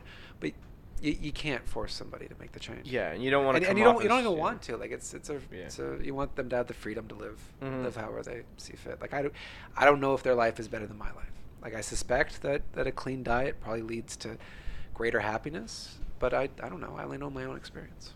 And people just have to kind of get off the mentality that I'm gonna go on a new diet. It should be a lifestyle change. Yeah, that's right? that's another key. It's like it's not like a diet seems like a transitory thing. It Yeah. seems like something that you do for a bit and then you're done. Yeah. No, just This change needs to change be- the way you eat. And really, it's very, very simple. Like the thing you want to do is eat as much vegetables and fruit as you can, and try to limit dairy and meat, and have very small amounts of salt, oil, and sugar. Mm-hmm. Like I mean, it's kind of common sense. It's what everyone knows. Everyone knows that French fries aren't good for you. Everyone knows that milkshakes aren't good for you. Everyone knows that broccoli is good for you. Mhm. Just try to eat as many different vegetables as often as you can. Yeah, and eventually you start getting away from the cravings. Yeah. Your body goes, Yeah, your palate changes. yeah, You plant the roots of a good diet. And it seems like taste and preference is all habit. yes, That's interesting. They've done a lot of work on that, going back to like children and stuff. Because everyone thinks like I'm just a guy who likes spicy food, or I'm just a guy who likes, Indian food or just burgers or whatever. But it's just habit. It's just what you're used to. Mhm. That's why you don't get somebody from like India who's like, oh, I'm so sick of all this Indian food. I wish I had cheeseburgers. You know, you just eat what you're raised on, and then that's what your taste is, and you can change that. One of the crazier things that the Ray Cronice guy does is he puts his participants on a potato diet, where for like 1 month you eat nothing but potatoes, with no salt, no oil, no sugar. How do you make them? Just the potato. You can boil it, or you can steam it. That's it. Or you can eat it raw. But for 1 month, all you have is potatoes, and by the end of that month, like a piece of corn tastes like candy. Yeah. Apparently, I don't know. I wasn't part of the. I didn't do it that way, but the way that people talk, it's like suddenly a bell pepper is like a candied apple, right? Like well, yeah, because your palate would get used to like that plain Jane. There's no there's taste all, to a these potato. highly highly palatable foods, which natural fruits and vegetables have a hard time competing with, because you're never going to be as sweet as a cola. You know? I would, you know what though, those clementines that I get, they're just as damn sweet to me as a McDonald's Coca-Cola. I haven't had one in a long time, but every now and then if my wife will get one and I get my iced tea, if I take a drink of that thing, it's like I can't do it. I can't do it anymore. That's the thing, is that's just straight syrup. Yeah. So like your palate, like I remember drinking Coke all the time, and now I'm not even tempted to do it. It sounds awful to me. It's disgusting. I can't touch pop. No. Did you see that documentary about those guys, like with when they were in the factory for Coke, and like so they have like rubber boots on, and apparently like they have to change their boots like almost every 3 months because the Coca-Cola eats through the boots. What? Yeah. Stick a straw in that. Oh my god. Yeah. Take a big old sip. I can't do pop. I do like, so Chris is drinking. Shout out to Bubbly. I drink a lot of soda water as my like treat at the end of the day. But I might get a ginger ale with a cheat meal. I might get a ginger ale because I like ginger and I really like ginger ale. But even that, I'm like, I gotta stick to one. It's so much sugar. Like I'll water it down. Even I'll get a cup of water and I'll drink a little bit and then I'll pour water in it because I'm like, this is just. Isn't that funny though? Like now, after like you're trying to cut it out, it's like those things are kind of like. I really shouldn't. Like it's almost like a guilty pleasure. When you bought me a coffee today. I know, with sugar in it. Speaking of coffee, you owe me a coffee. I do owe you a coffee. Yeah. I'll hook you up. I'll hook you up with a coffee. Yeah. So was it 3 podcasts ago? We were just like in it with Caskanet. Oh, you reneged on that, eh? Yeah, I called him. I'm like, man, I don't know about that. So I said, people who had listened to this podcast, if they've listened this far, I owe you a coffee. 2 people called me out on it. My cousin and Chris. He's gonna be FedExing some fucking Timmy's cards. And then I actually was. I messaged Chris a couple days later and said, "I'll come over. When are you free?" Because I was gonna make a video of me like buying the coffee and then posting it on the Instagram, being like, "I bought a Chris a coffee because he should." But so really, you've had 1,000 people message you saying that they want coffee. Yeah, more than 2. Yeah. No. Our numbers are going up though, like daily. I sent you an update from our Podomatic from people listening. Did you? So we have now people in Russia. They're Russian out to go listen to us. Cocktaila Madrug. That's the best Russian I can say. How are you, my friend, in Russian? Yeah. And then we have people in the U.S. of A. Make America Great Again. And whoa. And we have people in Canada we listening. did have American followers. Sayonara. It's been a good run. But anyway, back on to diet. Their diet ain't so hot either, eh? What's what I was saying before? So the Canada Food Guide just changed up. Yeah. And like people were complaining initially. Guess what their first complaint was? Of who was complaining? The Canada Food Guide changed about a month and a half ago. They came out with a new Canada Food Guide. Canada Food Guide. Yes. What is that? So that is... Sorry. Go ahead, Chris. Oh, it's just the standards the government releases directing people how to eat. So is it like provincial the food triangle or what is that? Federal. Federal, okay. Yeah. Guess what the first complaint was? Just guess. Too much sugar in the food. We can't afford this. That's what it was. Can't afford what? We can't afford to eat this way. Yeah, they made drastic changes. It's a more of a scientific approach to what you should actually eat. Like to lower the better food? Is that what they're no like half the plate. What we were just talking about. Yeah. Really? Yeah. Yeah, it's that fucking Hot Pockets cost less than. Yeah. So they don't recommend Hot Pockets. Huh. That's not on the plate. Or Little Debbie brownies. But they've done cupcakes. stuff like half the plate is vegetables now. There's a significant portion that's fruit, Yeah, and they recommend getting like protein from other sources other than meat whenever possible. Yeah, like nice boar Right, steak. like that's what you, like boar steaks or other things you can grill. The only thing they recommend to drink is water. Yeah. They used to recommend 2 glasses of milk. Yeah. I don't know, like in my own personal life, like I mean, just ignore it if you don't like it. Like, why not? Mhm. Yeah. But at work, it makes a world of difference because that's the standard we have to meet. Mm-hmm. So suddenly now, when Yes. when people complain about a vegetarian meal, I can just kind of direct them towards the canned food guy and say, Yes. I'm meeting that standard. That's what Yeah. I'm aspiring to, and Well- that's hugely helpful. Unfortunately, in the line of work we're in, a lot of people like to make things that are easy and fast for years Yeah. and years, and we weren't looking at the science of things, even when we look at our own bodies, and they weren't anticipating diet and gut health with behaviors, but the research is out there. Have you changed? Is it getting changed? And are We you do- guys? we- and we are do you it. noticing a difference? We changed it Yeah. before the canned food guy Yeah, we changed. did. And at the place where we work, we did a full overhaul, Yeah. and then everybody went on it, and we saw, like, one guy, we saw drastic, like, the guy dropped 65 pounds, his cholesterol was through the roof, that went way down, everything's perfect, and the guy, I think he's sleeping better, he walks better, everything is better, and all we did was diet. Did you put That's it. anything down on paper? Oh God, yeah. Oh God, yeah. We had documented Oh, everything. fuck. Oh God. Yeah. And it's changed his whole life. And he was like on the verge to heart attack. Absolutely. Oh wow. Yep.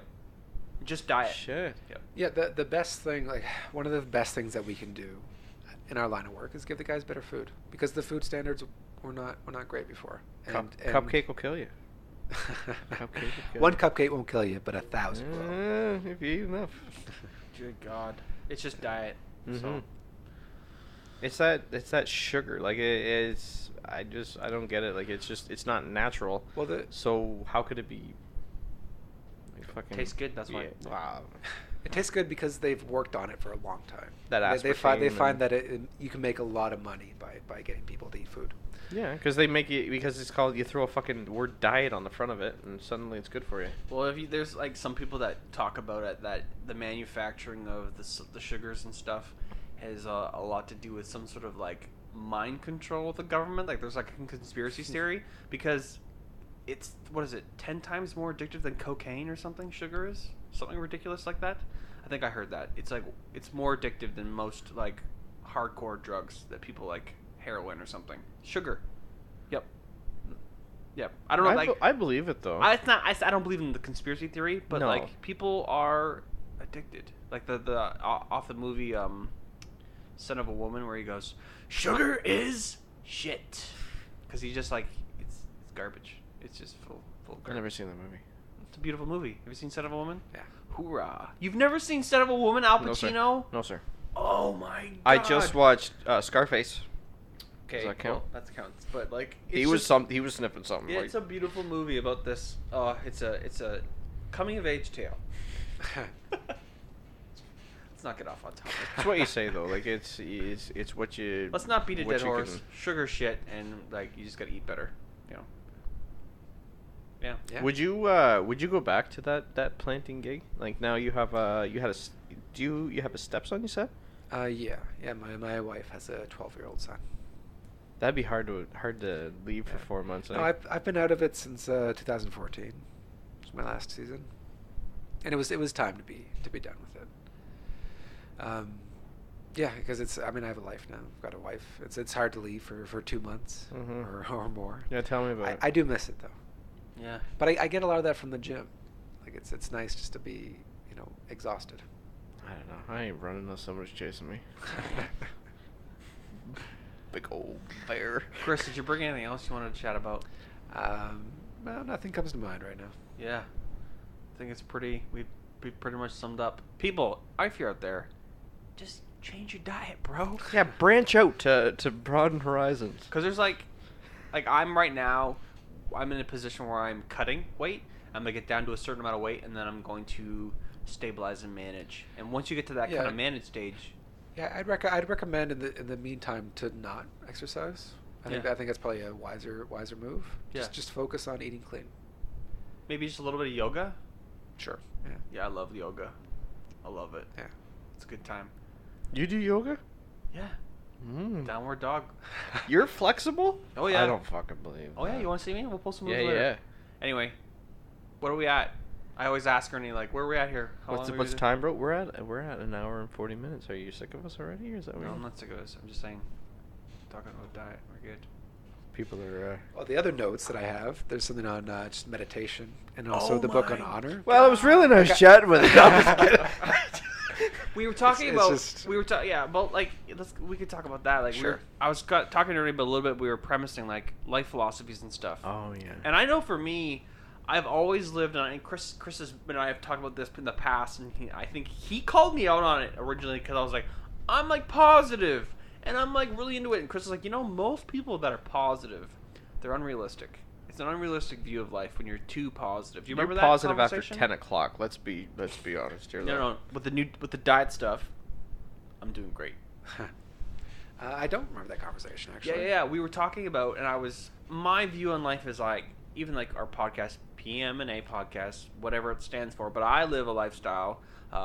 I'm a monotheistic Christian. I live that's how I was raised, and I view that worldview.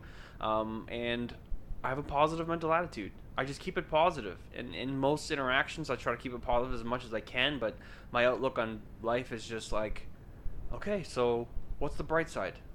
For me, it's like, I just try to keep it positive because, I don't know. It's easy to do. It's just not like a forced thing. But sometimes people can take it too much, and it's like, okay, you're being completely unrealistic with the way you're viewing things. And it's not all roses and sunshine all the time. Well, I mean, it isn't. But we're also like the luckiest people in the history of the earth. Nobody's had a better life than we've had. No one's had more access to resources, living in a less violent, society. We have penicillin. We've got antibiotics. We've got Kardashians. We've got the Kardashians. No thanks. There's so much to wake up in the morning and just, if you have any sense of history at all, every morning you should wake up and just thank Jesus that you're living in this time and place. Wasn't there a statistic that in the Middle Ages, the rate of death was like 50% higher or something compared to the death rate? So people talk about how there's a high death rate in the United States and people are getting killed, and but wasn't there a statistic about... No, the numbers have been going down consistently. That's what I'm for saying. the last 70 years. That's what I was saying. Like, we're actually going down with death rate. The death rate's going down in comparison. There's always going to be enough murder and war in the world to fill a headline. Yeah, head out to Chicago. We'll thin out the herd out there. And newspapers are always going to lead with the violence and the horror.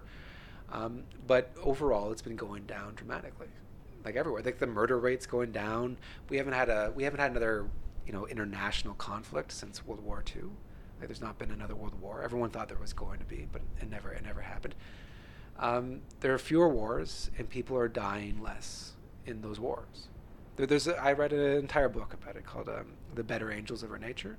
It's just taking for granted that the world is becoming less violent and trying to understand why. And there's several different theories. Like no two democracies have ever gone to war. So one of the theories is that democracy is a good peace company. I'd like to see Trump and fucking Trudeau just go at it. not We gonna should have happen. a cage match. It's not going to happen. It's not going to happen at all. No, of course not. Cage match. Yeah, and even like the idea, 70 years ago, Germany and France went at it. Now that's unthinkable. Like nobody even suspects at all that could happen. Europe is incredibly peaceful. Like, even North Korea, he's just flouting. He's just flouting. North Korea is a hellhole. I heard a documentary. I was listening to another podcast. It was called Survivalist, and it was somebody that was in one of the camps out there, Camp 14 or something like that. Yeah. And I hadn't read into that North Korea a whole lot, and I kind of wanted to, and I was like, Jesus, like really? So it's a dictatorship government, and it's been run by a family for the last 70 years or something. Yeah. I knew a very little about it, and now just listening to that, I fucking couldn't believe that. That's still going. They make it seem like they're doing better off. Like, that movie that just came out with Seth Rogen and... not the dictator. I know the one you're talking about. So yeah. that, when they were joking around how he puts on a big show to the world, that's what they do. And then like, if you go against the dictatorship, you go to the work camps. It's a nutty place. Like there was if you did not weep enough when Kim Jong Il died, then you were arrested. There was a risk of you being arrested. So there's these videos of the Korean people in the streets just pulling their hair out and wailing and like banging their fists against the ground because they need to show enough misery to not be taken away. They don't want that 4 a.m. knock at the door getting pulled into a black bag. Yeah, and they don't just take you. They also take 2 generations. So they take your parents and your children if they take you to a work camp or if they take you. Yeah. No way. Yeah, and that's what this documentary was about. It was about this guy that was in the camps, and he was one of the defectors that got out of the number 14. Apparently, this one was just so intense that like the rules on it. I should look it up, but you should. I'll send you the link. I've done a lot. I saw a lot of the like when Vice was going there a lot. Like I watched a lot of those and how like they take you on, and there's like a military government person who comes with everywhere you go, and they take you to the certain places and show you the certain things, and you have to act a certain way in all these areas. Camp 14, look it up. Yeah, it was just eye opening. I could not believe it. But it's true though. Like even now that we're, I don't know. I don't think we would stand for some of that stuff. Like especially with now that we have in Canada anyway, with all the people that like are willing to go out and picket and strike. Because like really, I was segueing into what I always I heard this really good saying, and I've always I loved it. It was if you stand for nothing, then you fall for anything. Yeah. Yeah, that's a great saying. Mm. Yeah. So. I heard it on a movie. Yeah, good movie too. It was a good one. I think it was Malcolm X that said it, but I might be mistaken. Like the original person. Yeah, I think he might have been. So you live your life, Jamie. We talked about this. Yeah, Jamie, check it out. Based off of this like honor system, like this way of like. I don't live my life that way. Okay. I read a book defending honor cultures, which is controversial because, I mean, when you think of honor cultures, you think of honor killings, you think of like the practice of Indian widows being burned with their husbands in the funeral pyre. I already told my wife that's what's happening. You think of these people that are like willing to drop the gloves and fight, if you insult their honor and everything. And we've moved so far away from it that this book is making the argument that we've missed out on some of the good stuff, like having a personal integrity and personal responsibility, and there's also like a strong sense of community and being part of a group. That's kind of essential to an honor culture. We've lost that. We've become a much more individualistic society, and there might be a good point. Saying that we might be happier and we might be healthier if we're part of a group, and really, I don't want to use the word pride because that's a loaded statement. But if we're part of a group, and it matters to us what our peers think of us, and that we want to elevate the status of that group by our behavior. Yep, like there's studies, and I know that it's that I was reading this book called Tribe. I can't remember the author's name. Did you read that? I didn't read that. Oh, it's just it proves the point. So during that time, before the Civil War in the United States, the tribes, and when they were kind of like battling back and forth between modern culture and change and like revolutions and things like that, people would get abducted by tribes and taken into the native Aboriginal tribes and made to be part of that society, and they would be stuck there for maybe 8 months to a year, and then people would come and try to rescue these people and take them back into town. And when the people would go back into the town, they did not like the way that the society was structured, and they would run back to the tribe because there was a sense of pride, there was a sense of admiration. They all had a job to do, so it wasn't like, it was like you said, there was a community. And we don't have that anymore. Think about that. That was not even 100 years ago. And these people were running back to the tribe because it felt better to live in that kind of society. It's kind of like the Mormons. That's completely different than the Mormons. What are you talking about? What were those people with Warren Jep and all them? That's a cult. Yeah. That's not Mormons. What religion is that? Okay, so there's different sects of Mormonism, but that was just a cult. That wasn't even Mormons. That was like the Mormons? What are you talking Not about? Mormons? No. I thought that was the religion that he did. Okay, so let's... Want me Well, to that give you was the a same brief thing, history wasn't of it? Mormonism? So, No, but I want to know if I was right or wrong No, about you're that. wrong. No. Okay. No. Mormons? I don't know. No. I always bring that up every time they come to the door. For polygamy for a long time. Say had a word for me. And I guess they still do it, don't they? They believe... Some Mormons do it. Well, part of their religion is they believe that when you die, if you get married, then you and your wife will own 2 planets. You'll be in charge of 2 planets because you got married. So people think, hey, so if I have more than one wife, I get more than one planet to rule.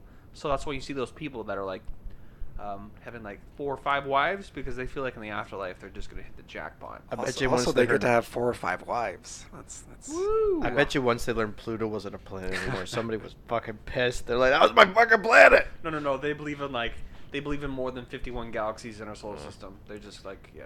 I got more than one wife. Fuck I me. can't, like... I can barely afford the one I got. Yeah, but do you see these wives? They look Oh, like sheep. yeah. They're passive sheep. Yeah, yeah. They're not like, tell me, they're not the modern day. No, what was it? What's that your mom's house is called? The Dalmatian? The Dalmatian? Yeah, look it up. Look it up, bro. Chris. Sucker Punch was that movie, by the way. Sucker Punch was I the know. movie Yeah, quote, yeah, by but the who's way. the original quote, though? I don't care. I do. So anyway, back to that idea of community. It's like, think about, like, we live in separate houses. We do things on our own. But, the only thing in our kind of society that revolves, though, around a community is religious-based groups, churches, or, like, maybe, like...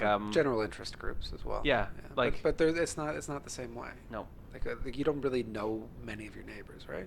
Like Not now, anyway, no. Like I know like 2 of my neighbors barely. Yeah. And everyone else is kind of a mystery to A me. wave and a smile away. Yeah. Yeah. Well, I mean, it goes back. I'm realizing this just right now, but it goes back to the planting. The planting was very much an honor culture because. So one thing that you could do is you could stash trees. So you could just go and bury trees somewhere, claim them without having planted them properly. And if you got caught stashing, like people, like you were reviled by the group. Like you were fired, and they drove you away from camp immediately because people would get upset about it because it's just a violation of the culture norm. It's dishonorable. Whoa. And so yeah, tree planting is a bit of an honor culture, and it also matters how hard you work. So people who produce less have a lower status in the group, and people who are the ballers who plant the most have an elevated status. Did you feel that even in the camps? You're like, that's the guy that like plants like 3,000. Yeah, the people that could plant like 6,000 trees, they were demigods. He had his face in a tree. Like they etched it in the tree. No. So, yeah, that's something else. So, because you guys were just very... And it like, matters... Sorry, yeah. We were very isolated. Yeah, so isolated. You create yeah. that, that group kind of... that culture kind of develops naturally. That is so amazing. Yeah. Is that maybe what kind of wanted to pull you back into that every year? Like that? I think so. I think that was a strong part of it. And it's meaningful to be measured by a group and evaluated by a group in an unambiguous way. Like I have this status because I did this work. It's not like the quality of your character or how you talk or that everyone has inherent value. That's one of the things that we lose with this culture of dignity that we've evolved to. As we believe that everyone has inherent and equal value, which is a kind of a wonderful idea. We want to treat everyone equally, but the idea that everyone is equal is wrong. People aren't equal. No, that's true. Gifts are given out disproportionately. People are taller or stronger by virtue of their genes and stuff. So there is difference. This idea that our culture can be completely equal is just a myth. It's just a fairy tale. Yeah. And honor cultures don't try to perpetuate that myth. Like your status is based on who you are. You demonstrate who you are by what you do. Whereas we're thinking like everyone needs to get a medal. No one should be elevated higher than somebody else. Fucking purple ribbon syndrome these days. We don't want anyone to feel undervalued Golly. because their shortcomings are being, They can't handle them. point it out to them. Yeah, you know? And that's not a great way to aspire to greatness. Mm-mm. Like, you want to be measured. You want to get knocked down. Like, it matters that you're humiliated, because that's motivation to We get up and work celebrate harder. mediocre, and it's Yeah. fucking disgusting. Well, it's a generation of people that people are just saying Self yes. entitled Yeah. douchebags. And- Man, like I see it at work. Like they don't think that they should have to go to work every single day, Yeah. show up on time. Yeah, and people don't think they need to be challenged anymore. Like that's, I mean, it does seem to be a bad element of our culture, which we lose by moving away from a culture of honor to a culture of dignity, because we're demanding that this fantasy be true, you know, and it just isn't, you know, and it's, we're also demanding that we aren't to be offended anymore. So if somebody expresses a controversial idea, you shout them down. Mm-hmm. Or you deplatform them or whatever. When if someone has an idea I disagree with, I want to hear that idea, and I want to think about it. I reserve the right to change my mind about anything. Yeah, I think That's I it. think Being, it's critically yeah, important. Being ride or die about your ideas too, Yeah. right? Like I mean, I'm happy. It's a difficult position to be in. I like to have conversations. I like to have arguments and stuff. Yes, you do. I did a lot more before. I'm trying a new tactic now, where I kind of talk less, because it's hard to actually get that across, that I want to have a rigorous debate. I want to have a conversation about this when we disagree, and I'll say things passionately and maybe aggressively, but I just want the ideas to be challenged. You know, I want them to be out there. And what do you have?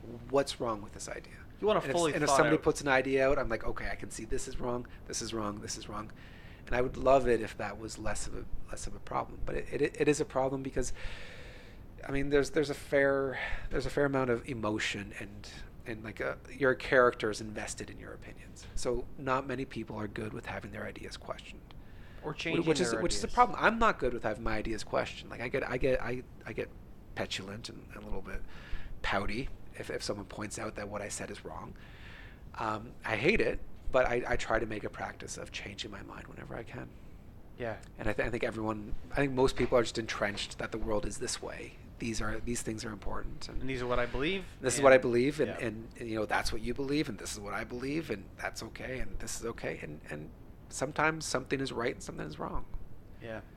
And as long as they're okay with you being different, they're just expressing their opinion. Yeah. Everybody can grow from there. But as soon as it turns into roadblock, my idea or nothing.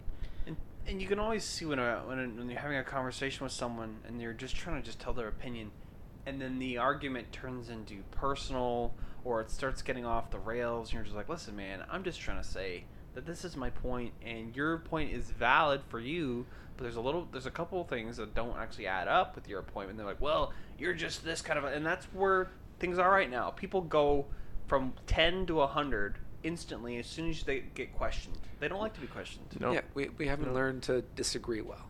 Yeah.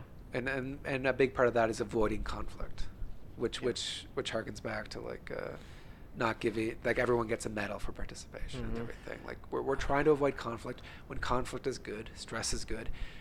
We need to stop avoiding it. We need to learn how to deal with it. We need to teach our children how to deal with it. I think there's a lot of fundamentals that even if you want to stay out of religion, even martial arts, the basic teaching of martial arts. I know Bruce Lee was quoted in saying, "Be like water.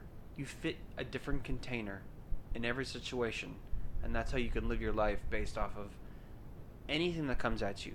And those kinds of bases and things, like even when you don't get into religion, you get into like a standard, like even like jiu-jitsu. We talk about jiu-jitsu a lot. It's humbling.